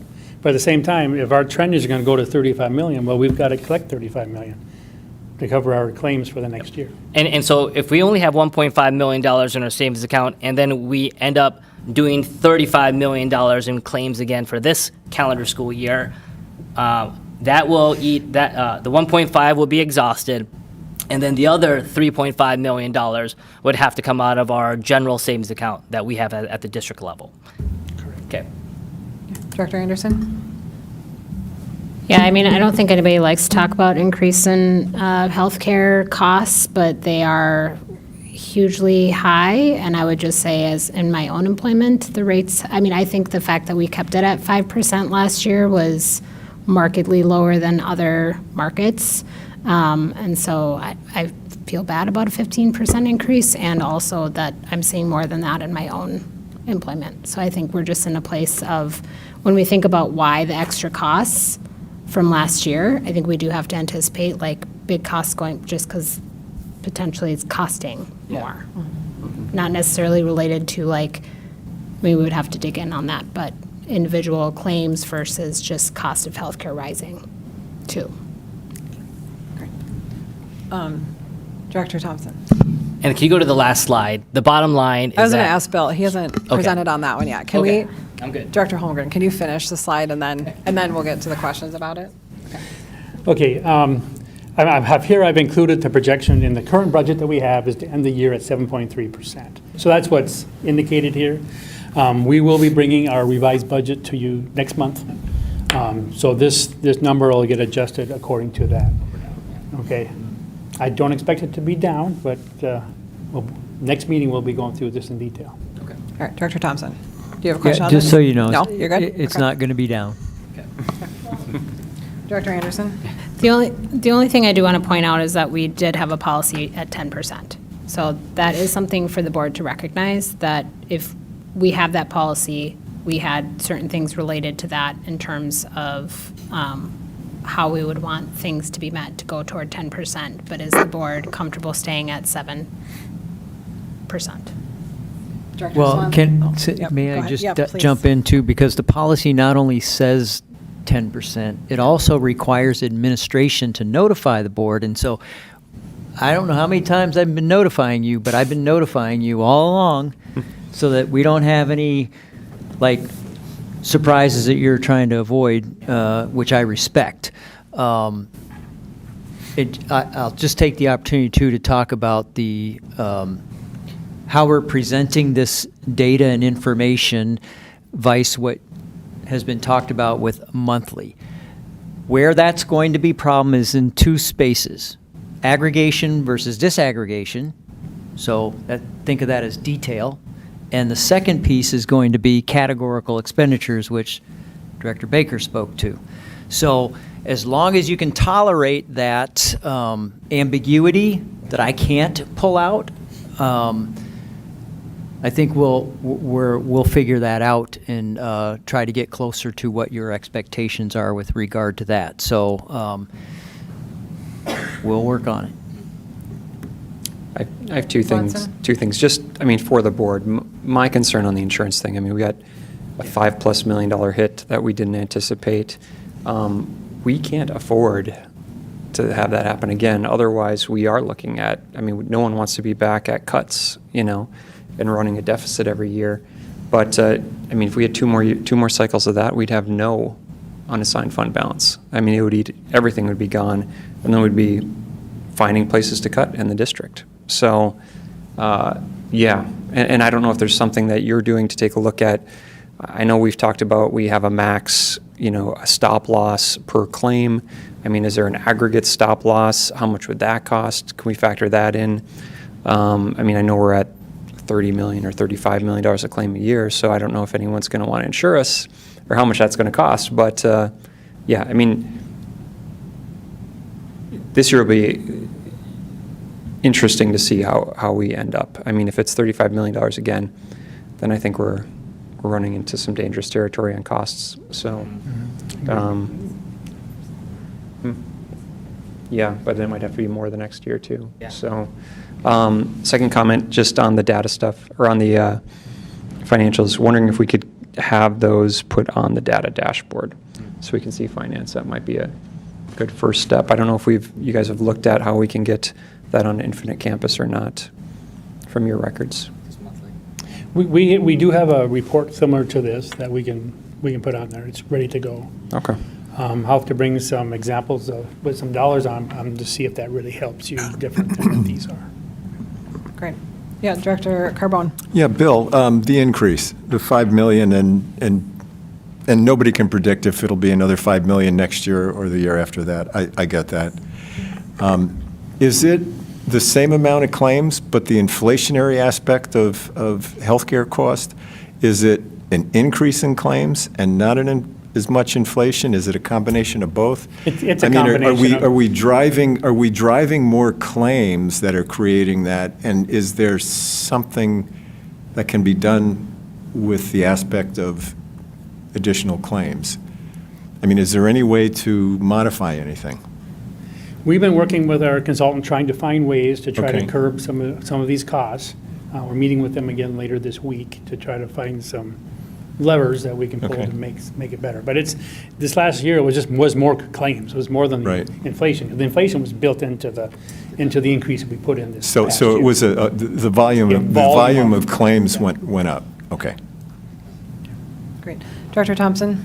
And healthcare is one of those where, like, you can provide alternative pathways, Right. but at the end of the day, healthcare is healthcare. Like if you need, when you need it, you need it. And so I'm not saying that we're trying to prevent $39 million not to be spent. It's just that we need to recognize that if that's the number, how is that going to impact the budget? And then what additional levers can we pull? The 7.3% in our general fund, which is great, which is probably roughly, $14 million in our general savings account. Again, that's separate from our health insurance savings account, which has roughly $1.5 million in it right now. We do want to strive for 10%, and Director Anderson, you're right. Like how fast or how strict do we want to be to get to that 10% number? When we run a $200 million operation, we want $20 million in our savings account, and we're sitting at $14 million, so we're still $6 million short. And then $20 million is only 3 months worth of our annual expenditures, like 3 months. I mean, most businesses might have 6 months worth, or most homes might have 3 to 6. I don't know. But the bottom line is that when things hit the fan, right? Like we got 3 months. That's it. Or at the moment we only have 2. We have 2 months, and that's it. And so, yeah. But good job from getting us from 0.7 to 7.3. So we'll have to figure this out together. It's moving up. All right, any other last comments for Director Holmgren? All right, thank you. Okay, thank you. Okay. Thanks, Bill. All right, moving on to board member reports. Any reports? Director Baker. So first of all, I have, sorry, I'm losing my voice, an update from the Public Engagement Committee. We do have an event that we asked to be added to the calendar. It's for Saturday, January 31st, which is this Saturday from 9 to 12 at the Heritage Center, and that's something the board has participated in before. It's the Lions Volunteer Day, sponsored by Lakeville Lions. So if board members are interested in that, it's a really fun event, and it gives you a way to give back to the community. The second thing I wanted to discuss was just to put out there, I got to participate in half a day of when the Inclusion Awards were given out this past week. It was a great, it was just so uplifting to see all of the different things that are happening within our buildings. I was at, trying to think which building, Lake Marion Elementary, and it was an entire second grade classroom. And then a paraprofessional. The kids were just so excited. It was amazing. And I think the thing that I thought was amazing was how the kids were teaching us how to be responsive to students that were in the classroom, because the student was sensitive to noise and they were all doing this for clapping instead and teaching us how to do it. So it was cool to see how excited the students were, and then how the teacher has fostered that learning environment. I also participated in one at Lakeville North, which was the inclusive choir. I think it's the unified choir that Austin Meyer had started, and that was really amazing to see all the different students participating together and sharing that love of music. I think it's just nice to see the things that our staff and students are doing within the district. It's not always the things that we see. It's not always the things that are on the front page. It's not always the emails that we get as a board. We don't always, sometimes people contact us when there are concerns, but it is really nice to be out in our buildings and see the positive things that are happening every day. So thank you to all our staff and students who are doing those things. Great. Other reports? Director Reichenberger? Last Thursday, I was able to take part in the Finance Advisory Committee meeting with Bob Erickson, who was in the back room, conducted by Bill Holmgren and Mr. Yo. They went over again with the members of the community, the facilities, the bond that will be coming up, along with going through the most recent audit, and the engagement from the community at the meeting was pretty impressive. They were really positive, really interested. They asked some very, very good questions. And it was great to interact with them on these very thoughtful financial spreadsheet questions. Great. Director Anderson? Yes, so I was at the Wellness Committee this week, and you have seen some of the work of the Wellness Committee with the policy that was mainly done last year, but just wanted to raise awareness about some of the other things happening. So one of the things that the Lakeville Lions Club is supporting, so another Lions Club engagement, is what's called Every Meal. So they're providing extra meals to kids to be bringing home to families. And so what I thought was also cool about this is it's varied cultural options, and these are delivered to 3 of our elementaries right now every month. So CHE, EVE, and so Christina Housen, Eastview, and Lake Marion. And the goal is for all elementaries to be participating, but they're delivering food on the last day of the week and delivering in backpacks typically, so that it's just for kids who need those additional meals sent home. And the Wellness Committee is also working on, sorry, I just want to say thank you to the Lakeville Lions Club that's an awesome thing they're doing for us. Also, the Wellness Committee has been working on a website. The aim of this is to basically increase awareness about things that are relevant to our students. So we've talked about having information about sleep, time management, nutrition. 2 of our students, one at North and one at South, brought up the importance of eating. So they expressed concerns about that. And so that was one thing, as well as drinking water, which I'm a huge proponent of. So I was excited to see that.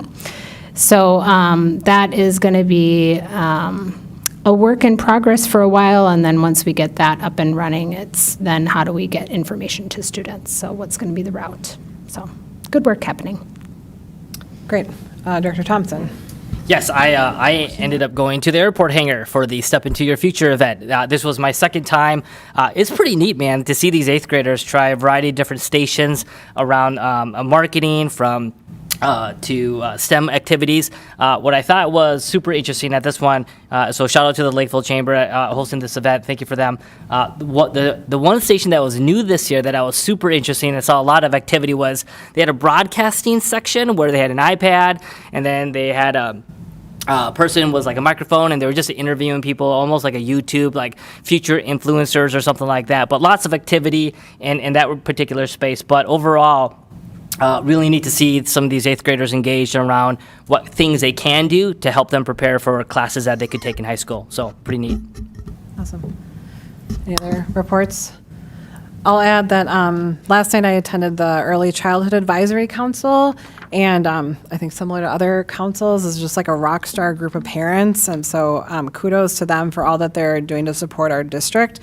I think what I found at advisories is their advisory councils are really interested in having a school board update, and so having us present has been, I think, really helpful for the ones that I've attended to talk about upcoming things like the levies and the boundary decisions that we made.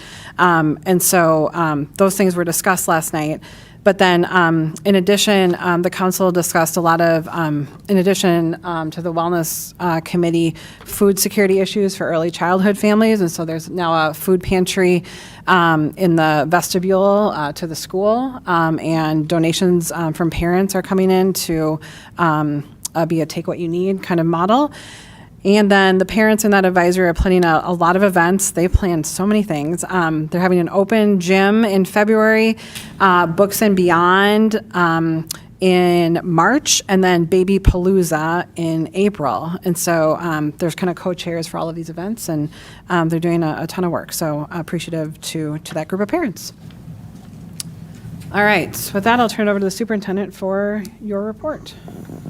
Thank you, Madam Chair. I want to just take the opportunity to speak a little further about our temporary educational plan to mitigate some of the challenges that we're facing with student attendance.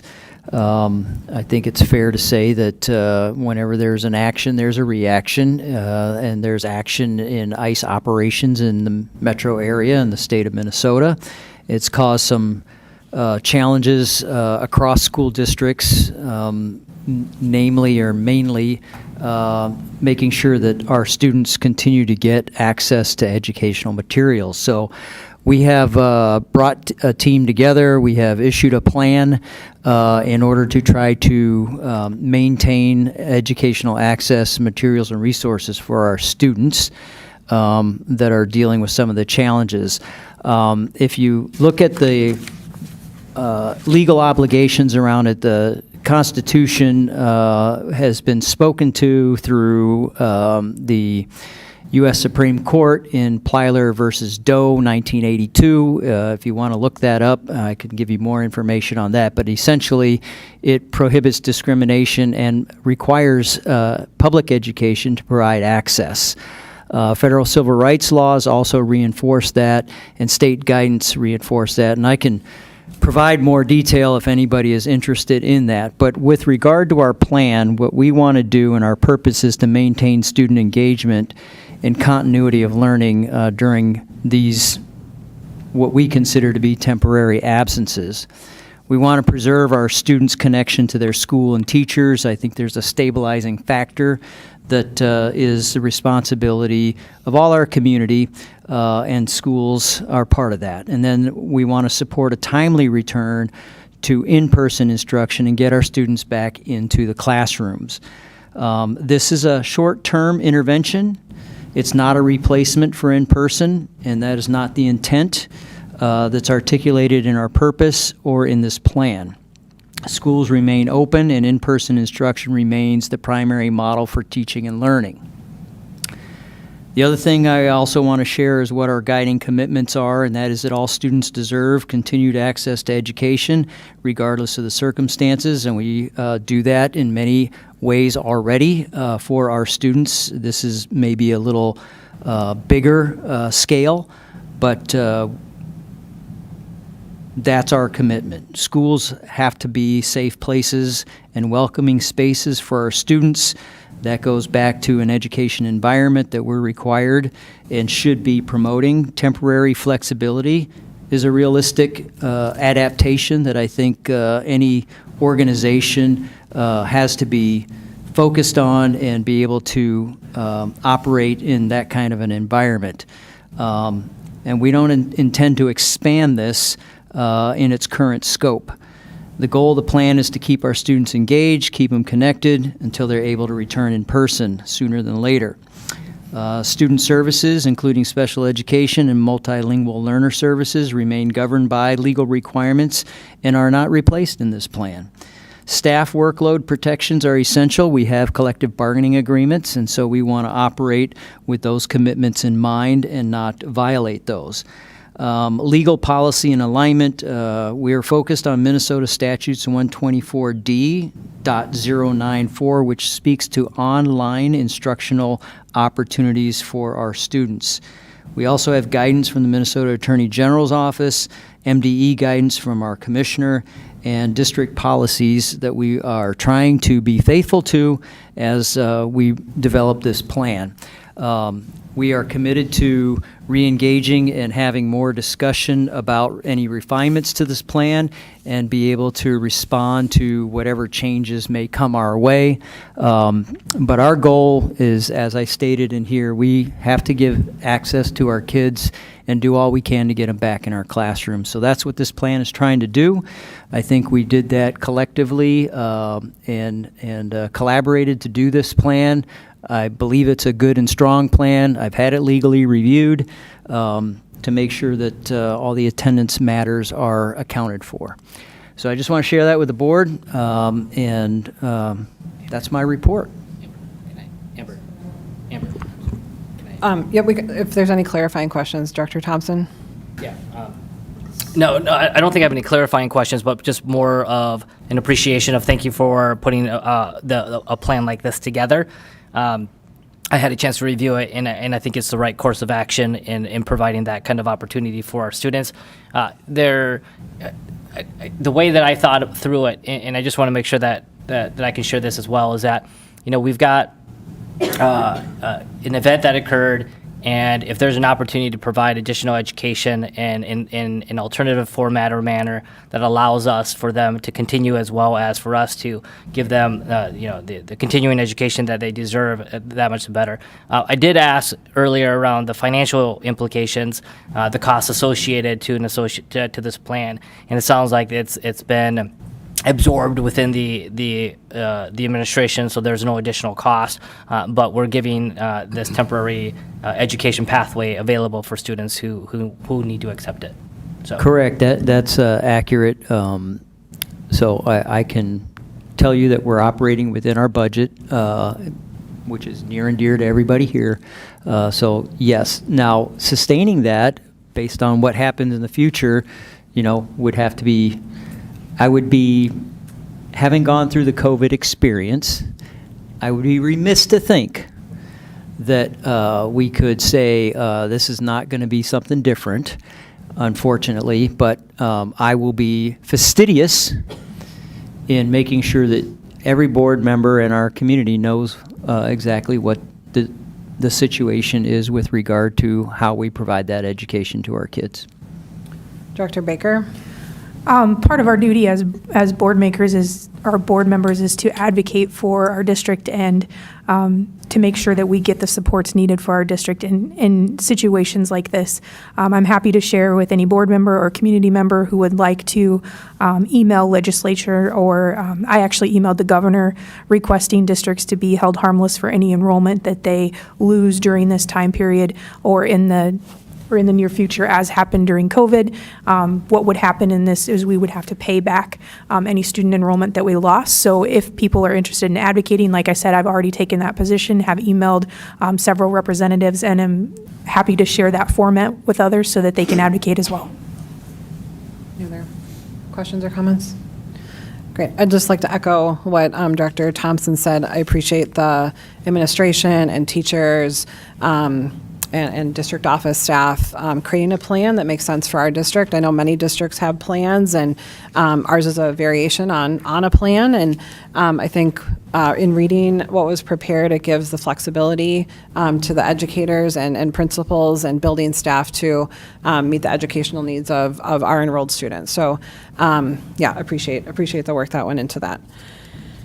All right, moving to recommended actions. So just a reminder, now we have what's listed as A, the second reading, but then we also added from the consent agenda G, I, and J. So we have four things left, everybody. Okay, so let's go in that order if that's okay with everyone. So as a reminder, at our last board meeting, we reviewed policy 620, credit for learning. This is a policy brought forward by the policy committee and the district and endorsed by our secondary administrators who are looking for a change to this policy. In addition to minor edits around removing notes and some minor wording of things, the significant change, to remind the board and the community, is around how we want to do weighted grades. So instead of having AP classes being weighted extra with the GPA, the proposal in this new draft is that we would end weighted grades for any student entering 9th grade this coming fall. The students entering 10th, 11th, or 12th graders would continue using weighted grades until they are matriculated through. And then the current, incoming 9th grade class would start the trend going forward where weighted grades would be eliminated from our policy. The main, there's a couple of reasons for this. One of the main reasons is that students are partaking in many different types of advanced learning opportunities. So whether it's AP, PSEO, concurrent enrollment, all of those things are available to students, but only at the moment AP is given extra credit. And so by eliminating that, it would standardize all the courses. So students would still be able to take AP, still be able to take advanced learning. There just wouldn't be an associated extra credit given to the GPA. Also, I think we've received one email, I believe, to the full board about this, and I think to address that question from the parent, I think our administration and those of us, I work in higher education, there's a question around how does a student who has a non-weighted GPA compete with a student with a weighted GPA? And the trend in higher education is, in almost every circumstance, is to unweight GPAs when students apply to a college, knowing that some school districts weight and some unweight, and they really look at the transcript then to see what types of courses students are taking. So that is kind of the trend in higher education to make things equal and fair when people are applying. And with that, I guess I'd open up to any further discussion or questions with the goal of potentially approving this policy tonight. Director Thompson. Okay, so I shared, I think, my point of view last time on this particular topic. I do have 2 additional data points to share, and more than like this is going to pass anyway, so I appreciate that. So I get the intent of phasing it out for incoming freshmen, I get that. But again, we are continuing on a model that still continues to negatively impact for the next 3 years, students who are not taking it. And so I spoke with a child or a student. He has a 3.93 GPA, and he's the 109th best student in his class in his senior year. And so that seems kind of odd. I mean, like, when you've got a 4.0, if you're a valedictorian, maybe like what? You got to get a 4.9 to be one of those. I don't know. And then another example, like I shared last time, you've got a student who has a 3.32 GPA, and he's in the 34th lowest percentile of his class rank. And so now that person did take AP classes, but they're being penalized. So when they're doing scholarship applications, where they're doing X, Y, Z, they may not even go to college, but that's their class rank. And so while we all agree it's a model that's not something that we want to continue on, or it's not that it's unfair, we're still letting the unfairness continue for the next 3 years. So I am in favor that we just end it and call it a day. But that is my point of view. Is there anyone else that'd like to add anything? Nope. You don't have to decide that for people. Okay, Director Thompson. Okay. Now that's going to pass anyways, but I want to talk about the downstream ramifications as part of passing this, right? And maybe it's not the ramifications, but it's the downstream impact, because we've got students that may not be taking AP classes their 10th, 11th, and 12th grade year. You've got, I think we've got roughly 2,100 classes, AP classes that were taken this year, both in both high schools. And so if you do the 80-20 rule, just making it up, 20% are taking it because they want the extra weighted class and they don't take the AP exam at the end. Where are they going to go? Are they going to choose to take the non-AP class, or are they going to go take college classes? Are they going to take PSEO classes? And so if they take PSEO classes, we're losing these kids to Normandale or other institutions, where we now reduce our ADM, which is our revenue of these students. If we get 200 of them that go full-time elsewhere, I'm going to do the math, I don't know, $2 million or so. I'm looking at Bill. I don't know. So 200 students worth of revenue would be diverted to a different pathway. And so by doing this, are we forcing forcing our students to say, okay, I'm not going to take the AP class, I'm not get the extra weighted, I still want the college credit, but I'm not going to do the AP path, I'm going to go the other way. And so, and we've talked a lot about concurrent classes, and we only have 3 right now, and I believe it's at Lakeville South or Lakeville North, one of those schools. Both. Both, okay. And we only have 3 of them. And so, is there an appetite within this group, just like a motion to say, hey, do we want to have, if we're going to pass this, do we want to set the stage for our district to say, okay, maybe not this fall, because I don't know how long it takes to set one up, but we need to have a roadmap to say, okay, if these kids are going to take PSEO, how do we keep these students in our schools? Because one of the biggest dangers of PSEO is that there is no parental oversight, because a parent can't log into a student's Normandale account or whatever to see what their grades are like. There is no teacher support if the student is failing, and then it costs us more money if they do happen to fail, because then there's recovery credits in classes that they have to take. And so it would be super proactive, I think, for us as, do we say, we need to have, I'm making a number up, 5 concurrent classes in both high schools this fall, or as part of 10th grade, because the incoming 9th grade students can't take AP classes. I don't believe they can. And then we have something available for them for 10th grade. So those are just my thoughts, because there are some downstream impacts that may not be favorable for us. Director Baker? Thanks for bringing up that point, because I totally agree that we need to have concurrent enrollment. I think we've talked about that before as a board, but there are things that you need to have in place to do that. And I would like to hear from Teaching and Learning on what they are doing to bring those options to Lakeville. We have to have like a partnership with a college, and then teachers have to make sure they have the licensure to teach those classes.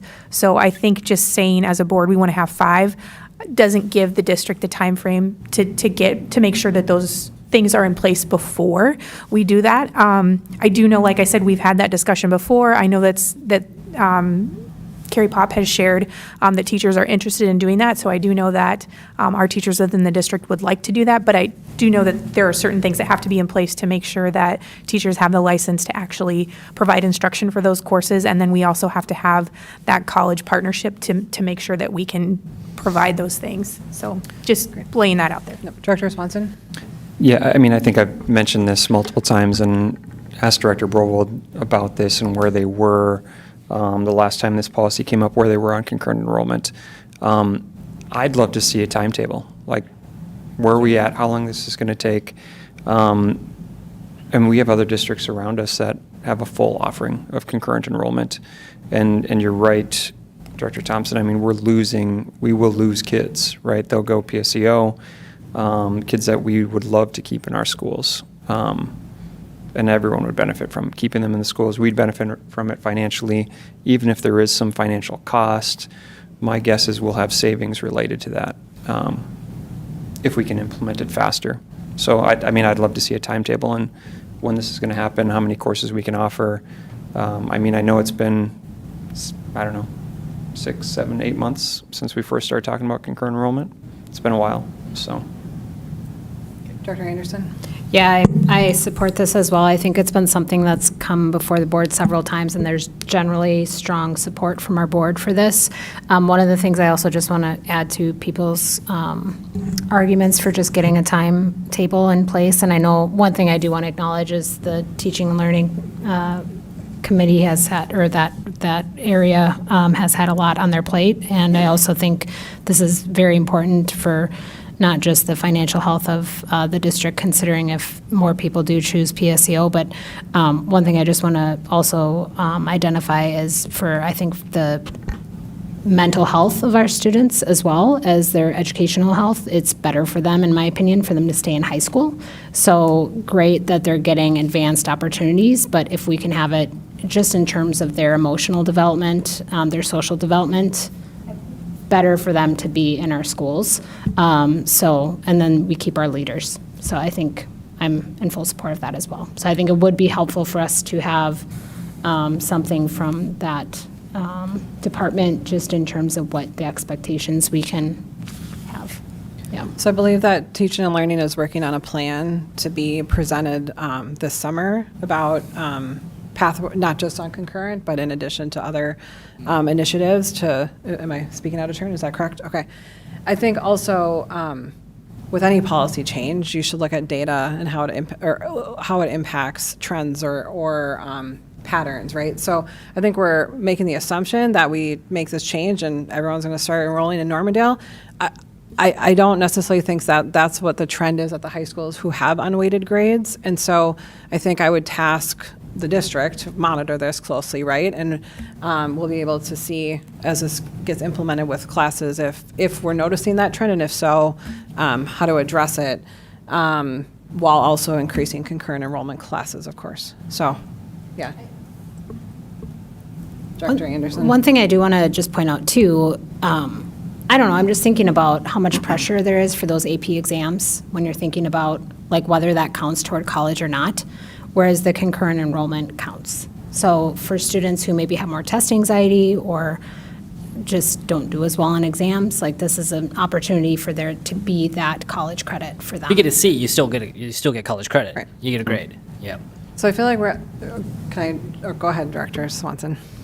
I just wanted to remind everyone, I mean, Nicole Means had talked to us and said, you know, where districts had implemented more concurrent enrollment, they did see a decrease in students going to PSEO. So, I mean, there is a financial benefit to that. I understand there might be some additional training that is needed for teachers, but again, if we're getting additional financial benefit, we can probably afford some of that. And then my concern would be waiting until summer, because we need to make sure that the teachers are in place, and then we're looking at the course of studies, or what is the Course of book study. that comes in next fall that we'd have to approve. So, I mean, everything has to be done quickly in order to move this along, even if we're not shooting for 26, 27, but 27, 28. We need to have this in place. Should probably be discussing it before the summertime, so.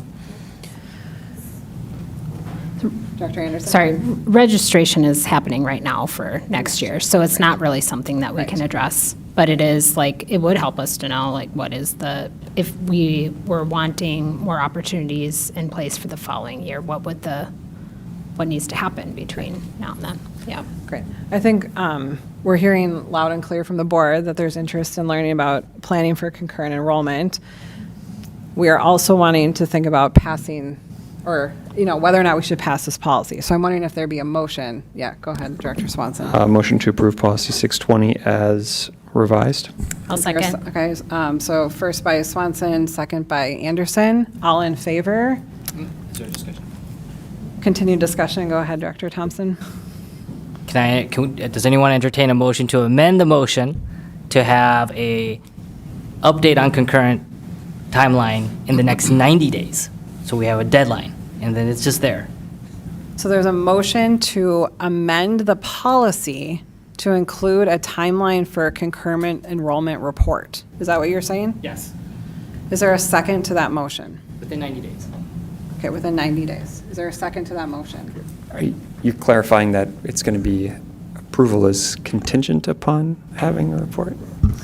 I'm just saying if we're going to approve this, let's also approve having a deadline on when are we going to get an update on this timeline, because it's going to feed into any operating levy that might need to be done this fall. It may feed into whatever our classroom of studies are going to be for next year. We talk about summer, we talk about things, and next thing we know, the next hot item over the summer is going to be something else, and we're not going to get to it. So let's just throw a date, 90 days. So there's an amendment to the motion, to the original motion, to amend the policy to include a deadline of 90-day report for a concurrent enrollment update. That is the motion. And we'll discuss it if there's a second, correct? So is there a second to that motion? Okay, hearing none, the motion fails. Director Baker, we're back to discussion on the first motion by Director Swanson.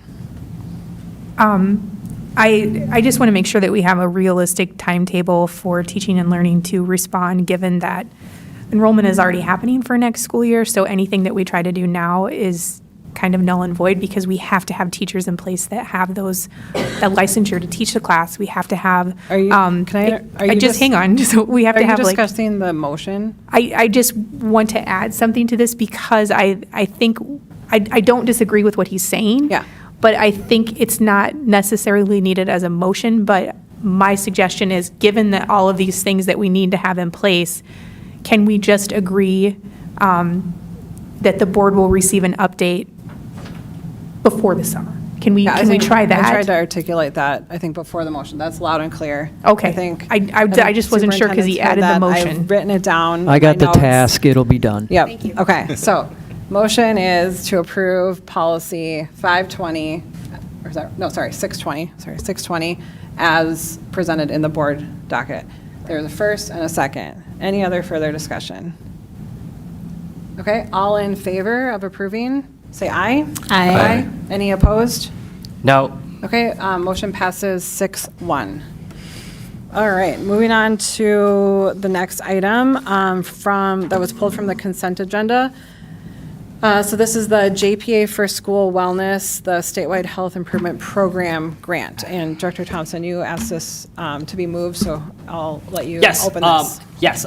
So I had a chance to learn more about this, talk to a few folks, and just a few items in here that I have some hesitations on, and just want to have a broader conversation with the board. And so this is where we're getting a grant where we're going to bring a third-party organization in, and they're going to observe recess for elementary students following the Great Recess Framework.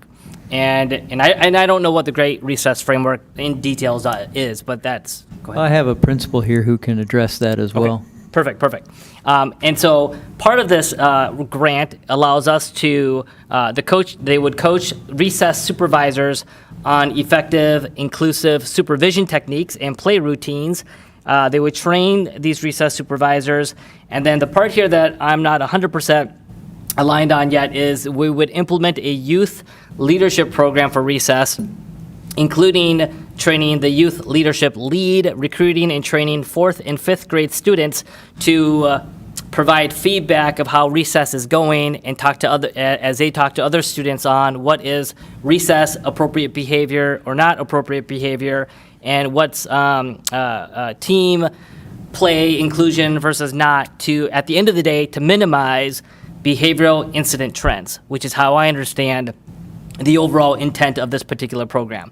I know that 2-3 years ago, we minimized the amount of recess adult supervision because we had tutors who also played the recess role, and it's hard to hire just recess people because they only work 2 hours a day, and they've got other things going on. And so by hiring a tutor who could also be recess made it more appealing for that person to apply for that role. And so I think the concern that I have is twofold. One, are we trying to solve a problem with a different solution, but we're not solving the root problem, because the root problem is we don't have enough adult supervision during playground time. But now we're going to ask 4th and 5th graders to monitor their peers, 4th and 5th graders, and say, hey, you're not playing cool, or you're not playing the way the great recess framework is. Whereas, is the intent of recess to like butt heads and not be friends, and they just go through recess. So I'll pause here. Those were a few hesitations that I have, and now that you're here, you can provide an update to the board and why you're in favor of it. Yeah, Principal Domstrand, thanks for coming. Thank you, Chair Cameron. And Director Thompson, thanks for the time for the conversation, too, because so to tell you a little bit about why I applied for the grant and why I found this to be useful, as I discussed with you, one thing is, depending on the size of your grade level, at Lake Marion, I'll use that as the example, we have 100 students in kindergarten, but we have 136 students in our 4th grade, often supervised by 2 or 3 noon supervisors, depending on the grade level. That is a pretty thin amount of adults to student ratio, but it's just the system that we work within. And so one of the things that we talk about within a PBIS framework for our schools is that we are teaching students how to be great citizens and how to interact within groups. And so when you have recess, as you and I talked about, Director Thompson, is yes, we want kids to go out and have free play, but there are some students that don't do really well with unstructured environments, whether it's the bus, it's the playground, it's the bathrooms, it's the lunchroom, the places where we have less structure in that environment. Some kids thrive and can just find great ways to occupy their time. Others don't do as well with that. So, one of the pieces that we're hiring these great people who are doing the noon supervision jobs, but our training of them and our continuous training of them is very difficult to manage within the school year. Just an honest fact of where we are with things. And so when it came to Playworks, I was lucky enough to get to attend a seminar with some other principal colleagues from other districts who have implemented Playworks.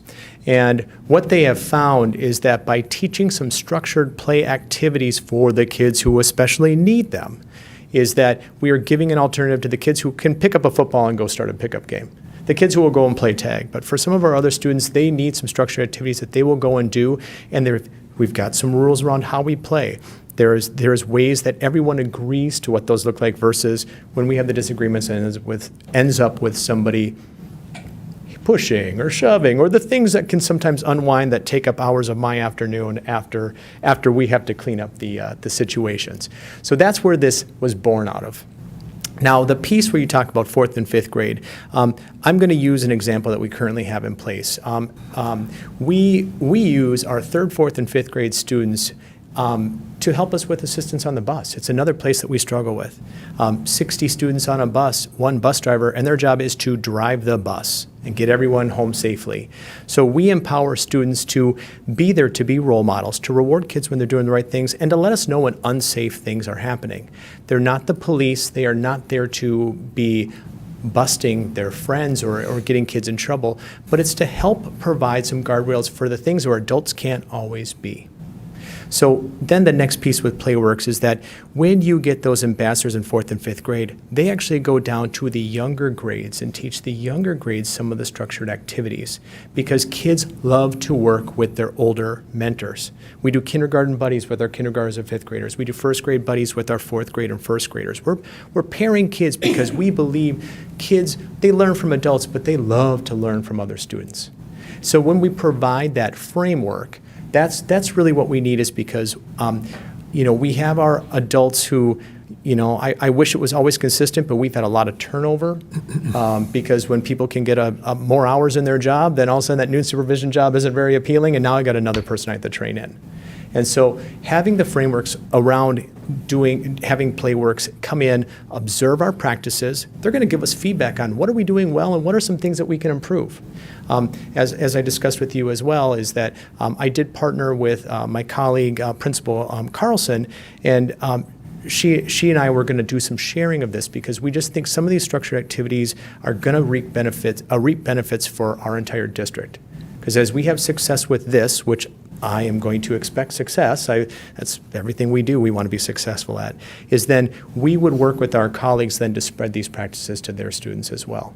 And so, I'm not a baby in bathwater kind of thing. So when we are implementing this, there are going to be some things I go, yeah, okay, but that's not all for us. But to cover the piece about confidentiality and a third party observing students. I have third parties who come in and observe students for special education that need to give us feedback. We have behavior people who will come in. There are other situations where we need an outside opinion that have a fresh set of eyes compared to what we have. And so entering this joint powers agreement, the piece to the writing that grant is, hey, it's money that we can use for our district. It is an idea that is born outside of the current system we have, and it's a way for us to improve the system of playground supervision in elementary. So that's why I wrote it. That's why I presented it. Is I believe that this will be a great thing, not just for Lake Marion, but it'll be a practice that we might be able to continue to carry out without having to use that grant money after that. This is just kind of the seed money to get us started and to get the frameworks built in place, and then we would be able to grow it from there.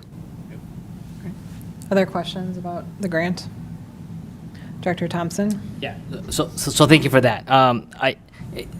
This still goes back to, I think, the root cause where having 2-3 adults manage 250 kids is crazy. Like, that just 150. We wouldn't go 250 for we wouldn't. That would be a lot of so students you still out there. So you're looking at like one adult for every 45, 50 kids, Yes. or something like Yes. that. And it's not like they're sitting at their seats. They're running around wild and doing crazy things at 4th and 5th grade, which totally makes sense where you need a few more adults, because if they're playing football on one side and doing XYZ over there, you just don't have enough, noon supervision. And so, but so for me, I'm in line with having them come and observe and providing feedback, and providing our recess supervisors additional techniques and skill set. I think that would be good. Where I have hesitations is like the 4th and 5th graders that we pick, because generally, I'm totally gonna stereotype, they're gonna be probably more of like your studious and maybe the good kid, not the good kids, but they're more of like, hey, follow the rules, blah, blah, blah, right? And so, are we setting those kids up to be, that's the role that they play moving forward? And then the kids that are not selected, or the kids that might be always asked to come play and participate and they don't want to for whatever reason, are they now going to be viewed as like, oh, I'm not the leader of, or I'm not involved in the playground leadership XYZ. Now, again, this is high level, blah, blah, blah, and that'd be just crazy. But, candidly, let's talk about this. Where are we setting up our kids? Now, bus patrol is different, because you got kids that want that added responsibility. But now we're asking kids to watch other kids during regular recess and playground. And so I guess my question for you is that if you had 5 adults during recess, do you still need this? Well, it's a great way to frame it. If I had 5, Brian, sorry, Director Thompson, that would be a pretty that's a luxury. Never in my career have we had a situation like that. But I want to reframe a little piece of what you were asking about the good kids, or who are the leaders that are out there. The framework we use for our bus patrols is that we are actually talking to our bus drivers, we are talking to our students, and we are talking to our teachers as we are looking at students who have that potential or who have made an improvement. Okay, because not everyone's going to be your student leader, but students who have shown that growth. So you might have started in a place where you weren't doing so hot on the bus, and now you're at a place where you get that opportunity. It can often be a lever for a student. And the same thing goes with the playground. We are not looking to recruit certain students that you are the 4th and 5th grade leaders, but what we want to do is build that leadership capacity, and then we want to keep growing it and changing it. And again, I don't even have that. I have not done this yet. So this is my first walkthrough of it. So keeping your feedback in mind, what I would look to do, though, is we are constantly cultivating student leadership opportunities to be role models. Because we have less and less of it in our community, and we want more and more of it. And so where can you give kids opportunities to tap into that? And the playground is one of the places. But it's not to be the police, but it is to be the people who, when they see opportunities for kids to get together for something that they're not currently participating in, because if I watch my playground videos, I see kids just standing on the blacktop without a lot to do. There are a lot of kids who can figure out how to fill their time, but there are others who they wait for that 20 minutes to get over, and they don't want to go out to recess. And so having that, it's similar to like when we created a buddy bench. When the buddy benches came out, for those of you who are familiar with that, it's like we built it, and we have kids who are just like, if someone sits in it, I know kids who are going to go, do you want to play with us? Do you want, they have just naturally taken to it. And we want to keep creating those natural opportunities for kids to step into leadership around it.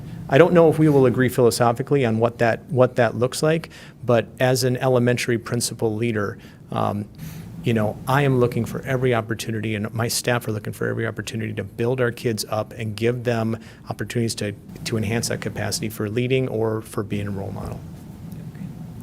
Thanks, Principal Domstrand. Are there any other questions or concerns from any other board members about this? Okay.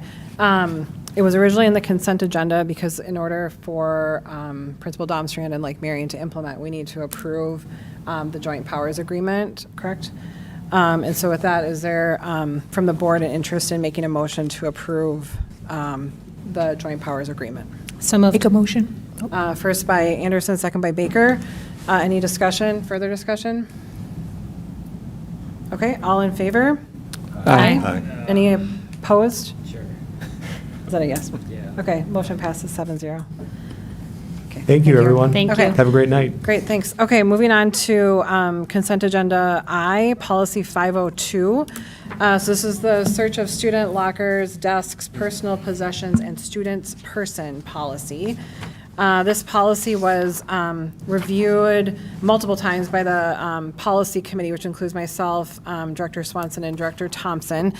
This policy was looked at by our legal counsel as well, and also our secondary administrators weighed in on this. I think the biggest discussion that the policy committee had, and feel free to weigh in addition, Director Thompson, on any issues you have, was around page 2, line 36, around strip searches, because it does sound very dramatic to have in here. According to our legal counsel, they recommended that we keep it in here in the event that this would be needed in a very unlikely situation. But we did hear from our secondary administrators that there have been incidents both with a weapon and incidents with concealed drugs where an overdose was occurring. And having the principal or the school resource officer be able to utilize this policy, which covered that, allowed for medical intervention to reverse the overdose with fentanyl for a student, and also to remove a dangerous weapon from an undergarment that a student had. So I think we talked about it a lot. Ultimately decided to bring it forward to the consent agenda, if I'm recalling our meeting correctly. And so aside from that discussion, from MSBA, the edits are very minor. That's why it was put on consent. So basically, our current policy is staying as is, minus removing the notes, a few small wording, and then adding legal references and cross-referencing our own policies around chemical use, drug-free workplace, weapons policy, and student discipline. So I just thought I would lay that out there. But Director Thompson, what are additional concerns here that you have? Yeah, so I don't have a whole lot of changes in regards to the content itself, but what I see is a few things that I think is missing, and so these are the things that I'd like to just share with the broader board. In Section 2, the general statement of the policy, it does state that as soon as practical, after the search of a student's personal possessions, school officials must notify the search of the students whose lockers were searched unless disclosed, blah, blah, blah. What I want to include is that there's very limited parental notification in this policy. And so what I'd like to add in Section 2A, where it says, again, as soon as, the very last sentence, as soon as practical after the search, we also add, and the student's parent or guardian. I think there's a few folks, a few parents that I've spoke with that said, hey, like, if my kid's locker is being searched, yeah, my child might be informed, but I want to be informed too. Like, I want to know, I don't want to hear it after the fact when they come home or 2 weeks later, like, oh, by the way, did you know they ransacked my locker for whatever reason? I don't know. So that was a piece that I'd like to add. And I'm not sure in Section 2A where it says lockers and personal possessions within a locker. Can you reference the line item just so Oh, that yeah, we can all get there quickly? line 30. Okay, thank you. At line 30, where it says search to students, I would like to add and the student's parents or guardian in that one. And because this particular section is specific to lockers, letter C in line 40 talks about a person's possession and student's person. We don't say anything in here that would also inform the parents that a person, the student got searched. So again, as a parent, I don't want to come home and then, Charlie says, hey, they checked my body today. Like what? Why? And so it's an alarm. And so I want to know if you're going to let the student know, because obviously the student's being searched. I would like to know as a parent right away as soon as that activity has occurred. Now it does say that and I want to be careful here that I don't want the notification to occur if something was found. I want the notification to occur if you even do it. Just because you found something. And then that's the trigger to call a parent. And if you didn't find anything, then I don't have to call the parent. Like I don't like that. And so that's the second thing. And then the third thing that I'd like to share is in line 56, definitions, contrabands. Contrabands means an unauthorized item possession of which is prohibited by the school district. So we've got library book, an overdue library book in here. I would like to strip that out because we've got weapons, look-alike weapons, alcoholic beverages, controlled substances, and then overdue books. Like, that's in this policy. And so I'll pause here because there's two more, but if there is feedback from the policy group on why overdue books is considered like a big deal. So at the meeting, we asked about that, and the principals felt like it should stay because there are times where they will need to search a desk or a locker for an overdue book. So their argument was that But we're going to call that a contraband? I mean, it's like, really? Well, it's related to searching a student's locker desk. So I think that's why that is something, that would be the thing that would be confiscated, right? We have a library policy. I don't know if we do or not, or something about, because that probably fits more appropriately in that section versus this section. This is going into a student's locker or something, where they might have some sense of privacy, even though they don't under law. But authorizing us to go into the locker. So. And some of this involves textbooks that students check out too, so it wouldn't be like a book that's like $2 all the time. It would be like a textbook that's worth. Yeah, I think actually they mentioned textbooks. Yeah. Correct. Yeah. Yeah. Do you have other recollection of that? I mean, I don't. I know we raised a lot of these things and some other things, and took many of these issues. I would say we should just have a general statement, not necessarily putting it at 2A, but just a general, anytime a student's person, locker, or desk is, or backpack is searched, parents would be notified, regardless of whether or not contraband is found. I'd be fine with that. Those were just the two items that I saw. And then besides the overdue books, if we can come back to that in just a moment, I would like to add, and I don't know if it makes sense to add in the contraband section where, do we want to put electronic cigarettes and vaping devices? Be very clear of calling that out, because I don't know if that's considered a controlled substance or not. And then another one would be drug paraphernalia. I mean, it's one of those where if you got a cartridge but you don't have the vape, is that considered a contraband? Or if you've got the vape but there's no cartridge, so is it really an electric, is it a vape or not? So that's where that is what I would suggest in Rule 56. Electronic cigarettes and vaping devices, drug paraphernalia, and then, I don't know, I'm not, overdue books, I get it, but it doesn't make sense. So in regards to the controlled substance, I don't know if we have the content expert here today to weigh in on this. I mean, I get concerned about listing things that we might miss, right? And so if e-cigarettes and cartridges are encompassed under controlled substance, would that work? Or like if we had clarification on that? Is vaping considered a controlled substance? Yes. Well, because it's. Is it? I mean, it depends what it is. I mean, if I'm just doing a blueberry vape or whatever they call it. Depends what you're vaping. I mean, a controlled substance is Like I mean, THC legally vape. like a. Yeah. Yeah, I mean, it depends. It's not a defined term, controlled substances, isn't, so. But again, this isn't an exhaustive list. It says it includes but is not limited to, so there are going to be items not on this list that are considered contraband. So I think we'd probably take that back to legal counsel. It's up to you guys. Okay, yep. I mean, or you just add. You can approve it and add it later. Well, I think it's a problem. I think you're bringing it up because that's something that Is a teachers and current principals are having a problem with, like. Oh. Well, Vaping. is a vape device with no cartridge considered contraband in your eyes? Well, I think that we're naming specific items now. Both the secondary, well, all administrators should look at the list and see if anything else should be added, and then legal should look at it to make sure it. But we don't want like, hey, these are all the things, right? That's why it says. Right. That's why it says Right. it includes, but is not includes. limited to. Right. But to Brian's point, if that is an issue that we've had a lot recently with the vaporizers, then it might be worth inclusion.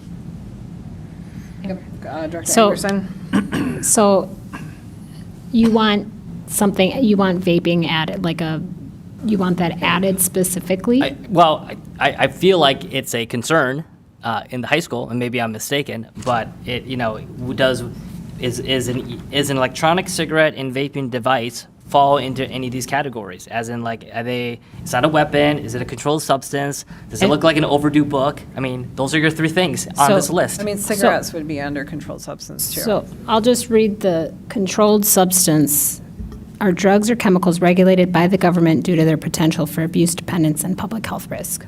So I would say vaping is going to fall under that.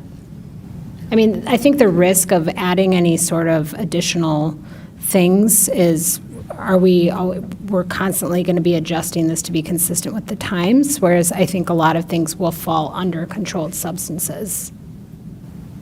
That's a general Do you term. want us to get that clarification from legal? I don't have the answer for this one. Those were just a few things that I brought up. All I know is that if we have discrepancies, how do we make sure our teachers don't have discrepancies around, hey, is a grinder contraband if they catch one, or is a pipe or rolling papers? I don't know. Director Albrecht, do you have thoughts on this? Yeah, I have someone who texted who's listening in, Okay. who's a subject matter expert. Substances would be anything that is illegal for a minor to possess. And the vape question is with no cartridge, it would be considered paraphernalia. So we'd want to add drug paraphernalia in this description? Because we don't have it. That's up to you. Director Baker? So it is in the student handbook. It's very well defined on what controlled substances are. It said the use or possession of controlled substances, toxic substances, medical cannabis, and alcohol before, during, or after school hours, at school, or any other school location is prohibited as general policy. Paraphernalia associated with controlled substances is prohibited. Then it goes on to explain all of that. So again, like our policy is meant to be kind of a broader term, and then we can use procedures within our district to identify and label what those specific things are, based on what other board members have said, that these things will continue to change and evolve as that happens over time. So would there be consensus in adding, and I appreciate that, Director Baker, adding paraphernalia to catch all of, if it's not the actual substance? Yes. Okay. Right. And is there interest in adding language around notifying parent and or guardian if a Yes. search is conducted? Yeah, I think so. Director Baker. So usually these policies are, the updates are from MSBA and have went through legal. What is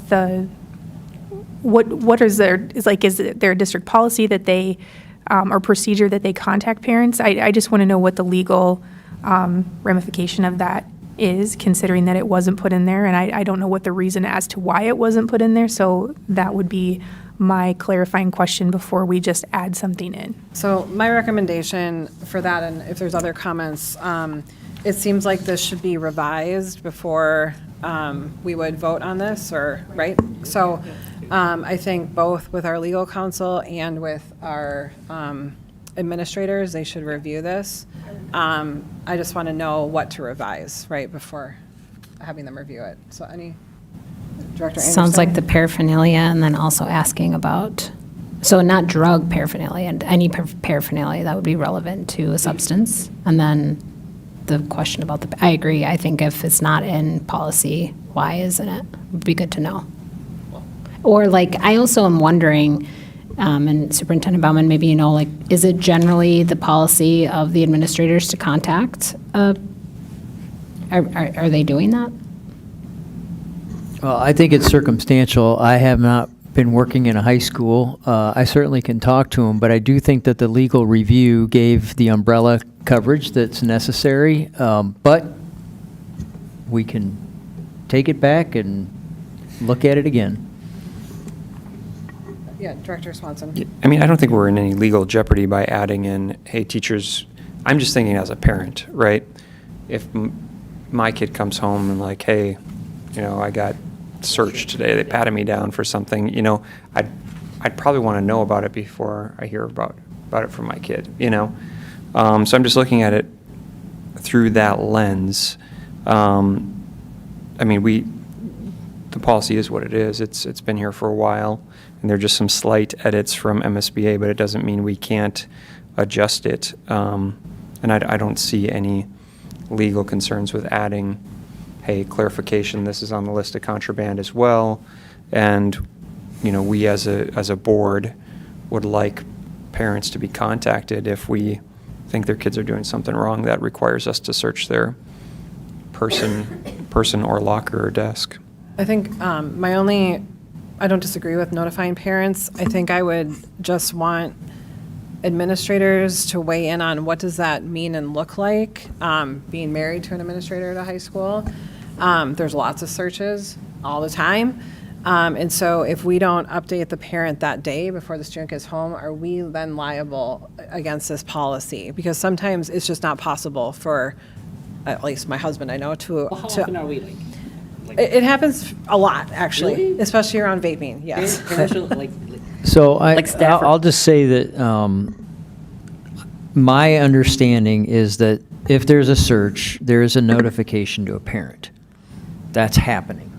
Now, whether that's directed by policy, it's not this policy, student handbook, internal control measure, but that is what's occurring. So again, I think the way MSBA does this and the attorneys look at it is umbrella. And I think Director Swanson, you said it's not legal jeopardy. So that's what I can share. So Superintendent Bummer, are you saying tonight we could add in parent and guardian and it would be fine? Notifying a parent guardian? Well, I don't see an issue. Okay. Yeah. Okay. Hey, like, we can do this. It's Or okay. we revise and bring it back for the next consent agenda. I mean, technically, because you're making a change, you should Yep. go through that process. Yep. It went from consent, it went to recommended, now it's getting revised, got to go back to first reading. Yep. Yeah. Yeah, right. I mean, how do you answer a parent's question in regards to, why did you do that to my kid, and what did he do? I mean, ultimately, I'd say 99% of parents are going to ask that question if the kid comes home and says something. Now, Amber, I agree. You call, the parents at work can't get a hold of them, kid goes home, tells the parent, that's going to happen. But at least the attempt was made, so the school reached out. Dr. Anderson? Yeah, I'm just wondering, is there a fast track for this if we get the legal input? Because I do want to be careful, like, one of the goals of the board right now is to get policies through. So, okay to make edits, but then we have to go back to original first reading, second reading. Well, I mean. Or can something my like thought is that be put through the consent agenda? I might not be understanding this correctly, but that this qualifies as a first reading, and then these suggestions and edits are made. The community can also weigh in between now and the next meeting, and the amended draft will be presented at the next board meeting for consideration for adoption. Under recommended action. Right. Yep. Because it was under a recommended action tonight in terms of the consent agenda, I would just like to ask to postpone this vote on this policy until we have a second reading. And in order to do that, I just need a majority of the board to approve that. So would there be a first to amend this policy per the comments and bring it back for a second reading? Can you clarify what we're adding? Because is it like, are we contacting parents before research, after research? I just want to be clear on what we're actually discussing. I believe it would be after the student is searched. After the search. Okay. A parent or guardian would be notified. Okay. And we'd be adding drug paraphernalia to the list of contraband items. Okay. Thank Any you. other edits or changes? Okay, so is there a motion to postpone approval of this until a second reading? I'll make the motion. First by Baker, second. I'll second it. Second by Carbone, all in favor? Aye. Any opposed? That's good. All right, motion passes 7-0. Okay, that will come back to the next meeting. Then our last item, right, on the agenda is Policy 526, hazing prohibition. Again, the policy committee reviewed this and recommended it go to the board meeting on the consent agenda. There's very little edits in here. Removing the notes from the policy, that's just, they're not really supposed to be in there. That's just more for context as we're drafting them. There are some small edits, well, actually, no. It looks like I struck on page 4, line 28 is redundant there, but the same verbiage is reported, so there's no edits there. So the only other edits to this policy is adding the cross-references on page 5, which just relates this hazing policy to our policy 403, discipline, suspension, and dismissal of school district employee, policy 413, harassment and violence, policy 506, student discipline, and policy 514, bullying prohibition policy.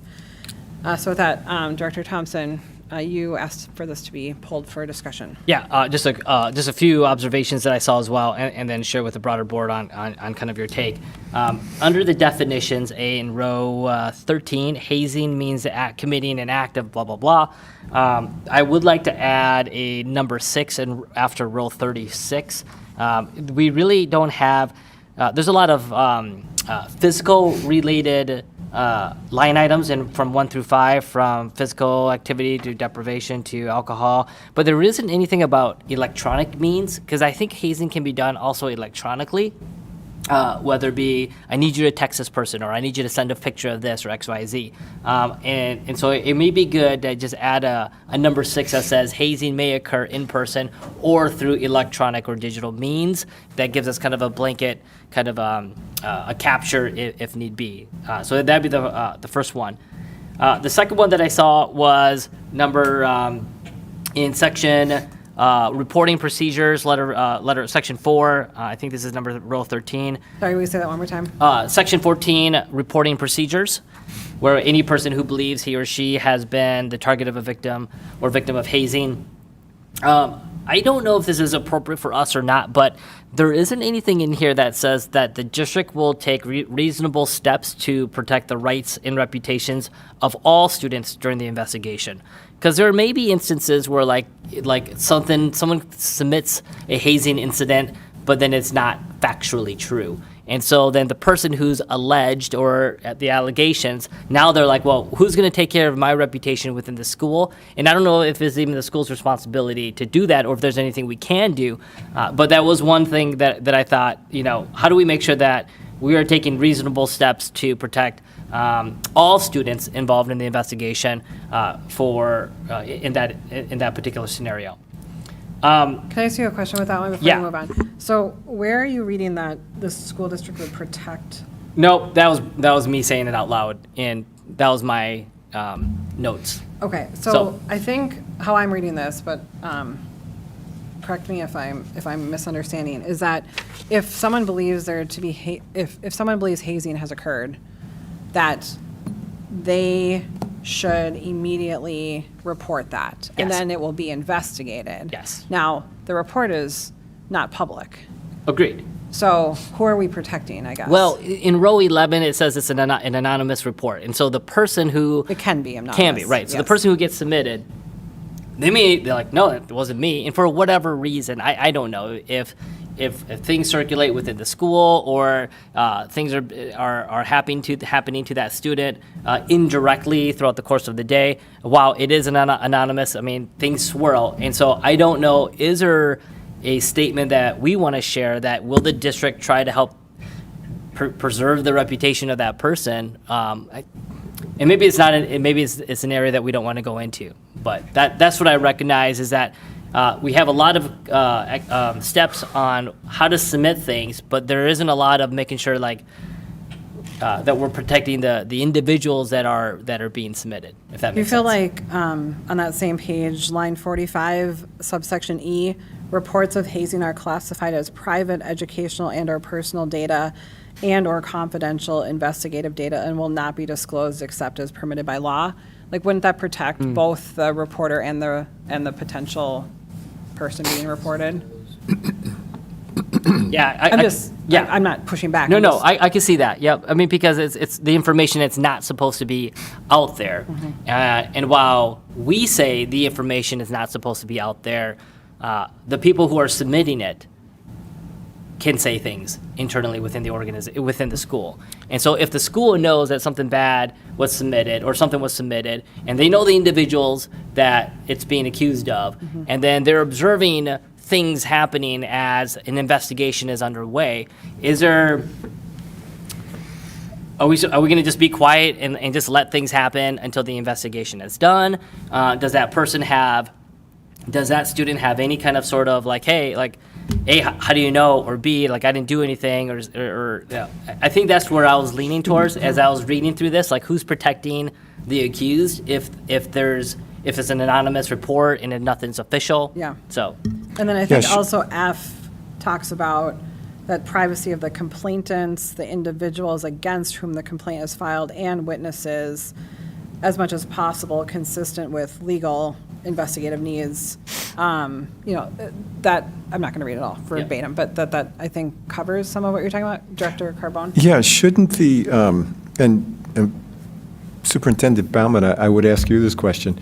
Shouldn't the principal of the school or head administrators in the school be managing this? I mean, To the extent that they can, I think, I think both E and F address the issue, but it's data privacy once it turns into investigative activity, and so that's what gets followed. generalized behavior of students saying and doing things, if they're adversely impacting somebody, I mean, there's going to be intervention from administration to the extent that it's feasible. Right, exactly. If they don't know about it. Yeah, right, right. So, Brian, the thing I'm not understanding is how do we have any leverage on this? I mean, I think it goes back to the administrators in the building, to the best of their ability, managing the situation. Can I speak to that? Dr. Baker? So when we have a situation with a student, it is not shared with, so say like a student came and said, this person did something to me, right? And then everybody was reported to the parents, everybody knew, but we don't tell that student and that parent what the consequence is for that other student. Like, those are all handled privately and individually. There's no cross-sharing of information that happens with that. Any other comments, Director Anderson? I heard you breathe. I would love to have this I think to your point earlier, Amber, some of these things are coming through the consent agenda with the goal of I'm not hearing any kind of board consensus that we need to make adjustments that would have to go back so I want to be thoughtful about making some progress on some policies that are probably good as is with the adjustments. Dr. Swanson? Yeah, I mean, I would agree, just to, Brian, to two of your points that you made, or maybe just one. In the definitions, so we do have a bullying policy that addresses, electronic comments made via cell phones or social media. So I think that covers it, but I also think the definition of hazing would also cover this. I mean, hazing is specific to initiation into some sort of group. And it says hazing means committing an act against a student, so it's not limited to. And again, this is a non-exhaustive list that they provide, similar to what we were doing before. The term hazing includes, but is not limited to. So, I mean, if there is an act of hazing that relates to initiation and it's done electronically or online, I think it would still be covered under the policy. So. Director Thompson? And that's fair. I mean, I just didn't see the word online just because there's so much going on online, and we don't even call it out at all in the policy. So if you were a parent and reading the policy, you're like, well, this doesn't count as hazing because it's not about drinking, it's not about physical abuse, it's not about sleep deprivation, but it's social media. And so that's the concern that I have, is how would a parent know the other means digital, And so that's one where I'd love to be able to add on if we can. And then the last one that I have on the list, I think, is section 5, school district action. And then I think it's all the way down to letter E. The school district is not authorized to disclose to a victim private education, blah, blah, blah. Where I see that I wasn't sure if I interpreted correctly was that I think the last sentence says, or the last two rows, it says, who have been involved in a reported and confirmed hazing incident. And so I want to make sure I understand that. It says that I want to add in here in section E, school officials will notify parents or guardians. So this is Brian Thompson's language. School officials will notify the parents or guardians of students who are targets or victims of hazing and the parents or guardians of alleged perpetrators of hazing when a hazing investigation is initiated and when a reported hazing incident is confirmed. Because I believe how I'm reading the next sentence is that they would only be informed after it's been reported and confirmed. And so if there's any investigation that's going on with any student at school, I think a parent ought to know that, hey, they were involved, they were not involved, they should get notified. So that's one section that I'd like for us to add. Because I don't see here anywhere that parents are being notified that their child has been pulled in for a hazing incident. And I'm reading this as I'm reading this as the parents aren't even notified. It just says that the district is not authorized. I apologize. I may not have the original version. I have a. Brian, are you talking about the parents of the accused? Accused? Yes. Okay. Yeah. There's nothing in there. Well, if you go up to C, 5C, it says, the alleged perpetrator shall be allowed the opportunity to present a defense. It doesn't say, how that comes about, I guess, but you would assume that they'd be notified in order to provide that defense as part of the investigation. And they could provide defense on their own, but guess what? Like, as a parent, they're still underage. Yeah. I want to know if my child got pulled into hazing. Like, why? And then I can have a conversation. And it's like, what's up? So I think we can look at that. I think this policy, as I mentioned, does not include hardly any edits, right, from our current policy. So I haven't been made aware of any issues from administrators that are hazing or families that our hazing policy is problematic. And so I also don't want to just go chase. I think it's going to be proactive, of course, but also I don't want to nitpick this to the point where we're making problems that don't exist.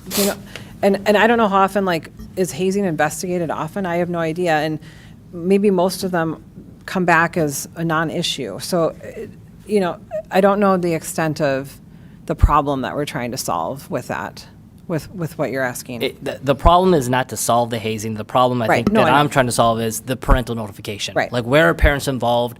If my kids, Mr. Little shared, hey, kids are at school 8 hours a day. I'm trusting them to take care of what's going on. But on top of that, I also need to be informed if you're pulling my kids outside of normal classroom activities. And I don't want to find out, I got pulled into hazing, or then find out 2 weeks later, now I'm suspended and I have no idea why. Again, there is no parental notification in this policy. And that is something, and it may be in another procedure, it may be in something else, but I think it would be beneficial for us to have parental notification in here when a hazing investigation is triggered and when a hazing investigation has been confirmed or finalized. How does the rest of the board feel about that? It could just be and/or, right, basically? Yeah. In line 26, you could change it to and/or confirmed. But I don't think it says where parent notification, does it? Yeah, it says, the top line says that, the parents and guardians will be notified. Director Baker. Will be notified when it's confirmed or when it's initiated, because if we would, I feel like it's only applicable when it's actually confirmed that something actually did happen. I would just agree with that if I can. So that's what our current policy states. Reported and confirmed hazing and That sent to the remedial. a parent would be confirmed if their child has committed an act of hazing. Confirmed. So if a student isn't confirmed of an act of hazing, but was pulled out of the classroom, pulled into a meeting, there was a massive, ordeal, we're not going to let the parents know, and so we're going to let the kid tell their parents when they get home, oh yeah, by the way, I got pulled into some hazing accusation, and that's what happened today. So I agree. Because what you're saying, and there's a difference between confirmed or reported. Reported is not confirmed. Reported means there's no determination as to whether it's valid. Confirmed is okay, now we've determined that there was hazing, right? And now it's too late to provide a defense or to support your child in providing that defense. So, we do say, under, like I pointed out before, that the student is allowed to provide a defense. Hazing can be a pretty serious allegation. And again, I looking at it through my parent lens, if any of my kids are accused of hazing, serious allegations should be taken seriously. And, you'd want to notify the parents so they can chat with their kid. Otherwise, is the kid sitting there, take my second grader, fourth grader, whoever, are they going to provide their own defense without talking to their parent? And I know that defense it might be a little extreme to say defense, but that's because who knows what this will entail. But usually if we're talking about hazing, it could be something serious. So, Superintendent Baumann, do you feel like we need the secondary administrators, or maybe all? I would say so. I think there's a timing issue involved here. Investigations have different qualities to them, and you do that incorrectly, or you put into policy, they're required to, they miss one, now what? You're putting I think our principals already do that notification, but they're doing that based on judgment and in concert with the policy here. But I surely would like them to weigh in on their experiences. And I don't know that hazing is something we have a ton of investigations on, just quite candidly. Director Baker? Well, and then I just want to think about this logically from what would happen, right? So imagine that you're notifying the parents before it's even confirmed that this has been alleged and that we're going to bring this student in and interview them. So then the parent says, I'm just playing it out so you can think about how this may play out, right? Well, I want to be there when you interview the student. Okay. 100%. I'm just saying, right? So then the student is sitting in front of the parent and also in front of an administrator. And now you've put, is that student actually going to tell the truth about what happened? Like, I don't know. Maybe I don't want to admit it yet. Like, I think that's impacting the situation and what may or may not unfold. Well, I with think that. there's data privacy issues Correct. related to the other student as well, if a parent Exactly. is present. So I think there's a lot of, I just think that we're not ready for this one tonight. Right. so. I just think that when you start making these types of like changes, you have to actually play out what could occur and then think about is that really what we want to happen, or what are the legal ramifications of that when we play out an actual scenario and think it through. So how about this? Oh, Director Carbone. Yeah, I think if a kid has a propensity to lie, they'll lie to the administrator without the parent there, as well as lying to the administrator with the parent there. I mean, I'm not sure how that changes the dynamics. I think there's but I- It can I based agree. on I the don't- parent-child relationship. I think there's I some don't- questions around like data privacy, if parents were to be notified about, on either side, how the perpetrator, quote unquote, or the victim is. Again, the intent is not for the parent to be aware of But if they come the sit other in an people involved. interview, the names of the other people will be present. That is guaranteed. Well, So you know we- what? The child's going to tell the kid anyway. The child's going to tell the But that's mom not and the dad. but that's not the district next day. That's not the district facilitating. So Got I it. think we need legal to weigh in on this. I think we need our administrators, and then we can have further discussion about how to add this if it's possible. Again, the general cons or the approach is just making sure that let mom and dad let the parents know that your child is involved in something before they come home and say, guess what? I was in 4 hours today in the office. Why? Yeah, So but I think that's- to Director Swanson's point, like if we're going to start having parents come to the school for like the defense meeting or whatever it's called, that's when I think big questions around data privacy come in. And so I think that has to be thought through before we just write it in here.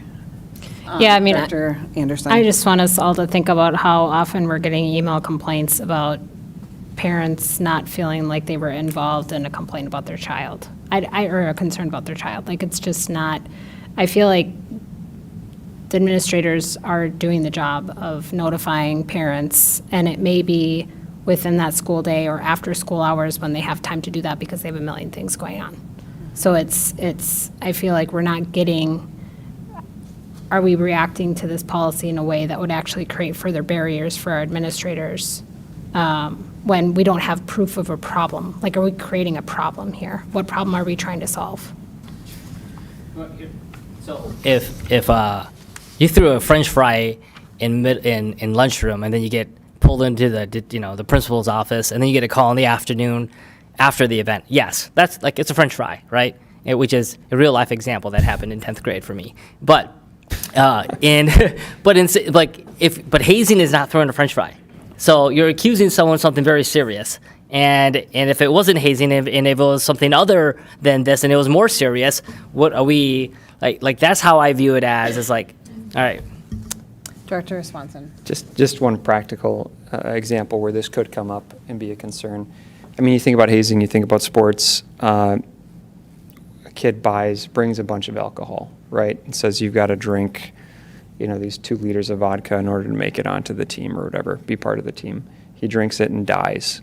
Now that kid is criminally culpable for bringing that alcohol, and he should have a parent there to defend him, right? He might not know it when the principal or whoever asks him about it, or the coach asks him about it, because he's not, smart enough to know that, hey, I could incriminate myself by answering this question.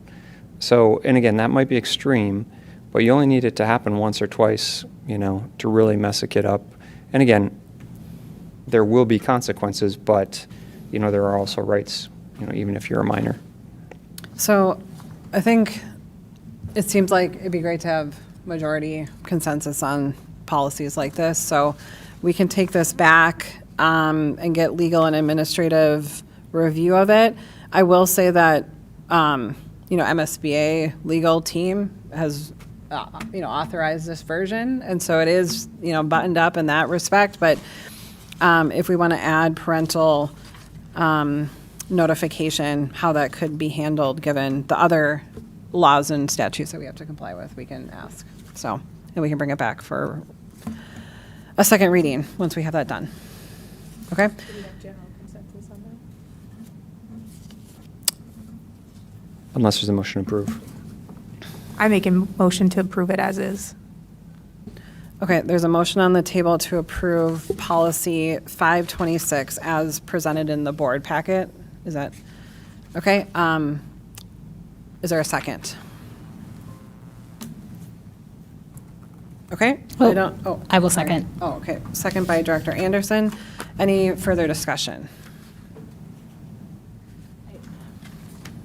I just want to say, we have so many policies to get through. So my concern is we can come back to this at a later date, but we are so non-compliant at this point. So I'm discouraged by, I think what I'm probably frustrated by is these edits should have already come before into the consent agenda. If the policy committee is putting this forth to the board. So if the edits, in my opinion, are going to come, they should come from the policy committee, and it should be ready for us to approve or do the first and second reading if they're more substantive. We need to get through lots and lots of policies. So if we keep nitpicking and it has to go back to second reading and legal review, and we have not made a lot of progress in the past since you and I have been on the board, Director Thompson. So that's my concern. And why I'm not trying to not appreciate what people are saying, but I think we can come back around once we get these through. I disagree with that. Director I mean, Thompson? the policy committee has three people. All seven of you, all of you guys have the same equal amount of vote and responsibility to read this stuff. I should not have been the only one to say these are problems in the policy. And so if you didn't read the policy and didn't think of these as problems, that's your decision.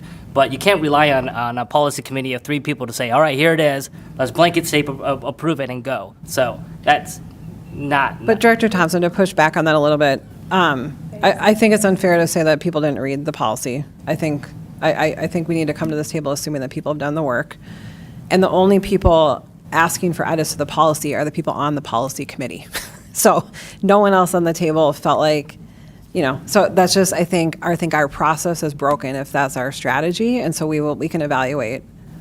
Well, and I think it seems redundant to have a policy committee meet, talk about this for quite a while, then bring it to the table and do the same thing. So it's double work. And so I think we need to decide how we're going to do it differently so that it can just be more efficient but thorough, right? And so I appreciate the thoroughness. I'm not negating that, but I think this double round of the same conversations I think is challenging at times. So with that, any other comments? Okay. All in favor of approving policy 526, hazing prohibition, say yay. Yay. Yay. So the Director Baker, Director Anderson, and Director Reichenberger, all opposed? No. Nay? No.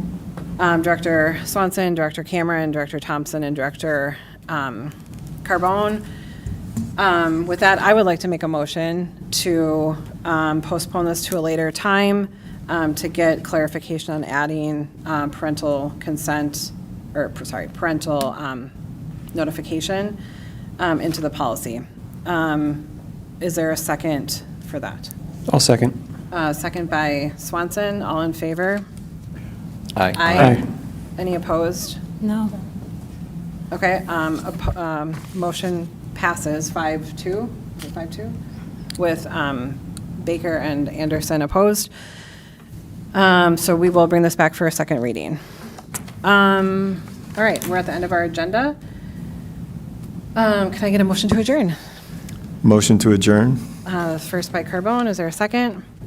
I'll second. Second by Swanson, all in favor? Aye. Opposed? We are adjourned. Thanks, everybody.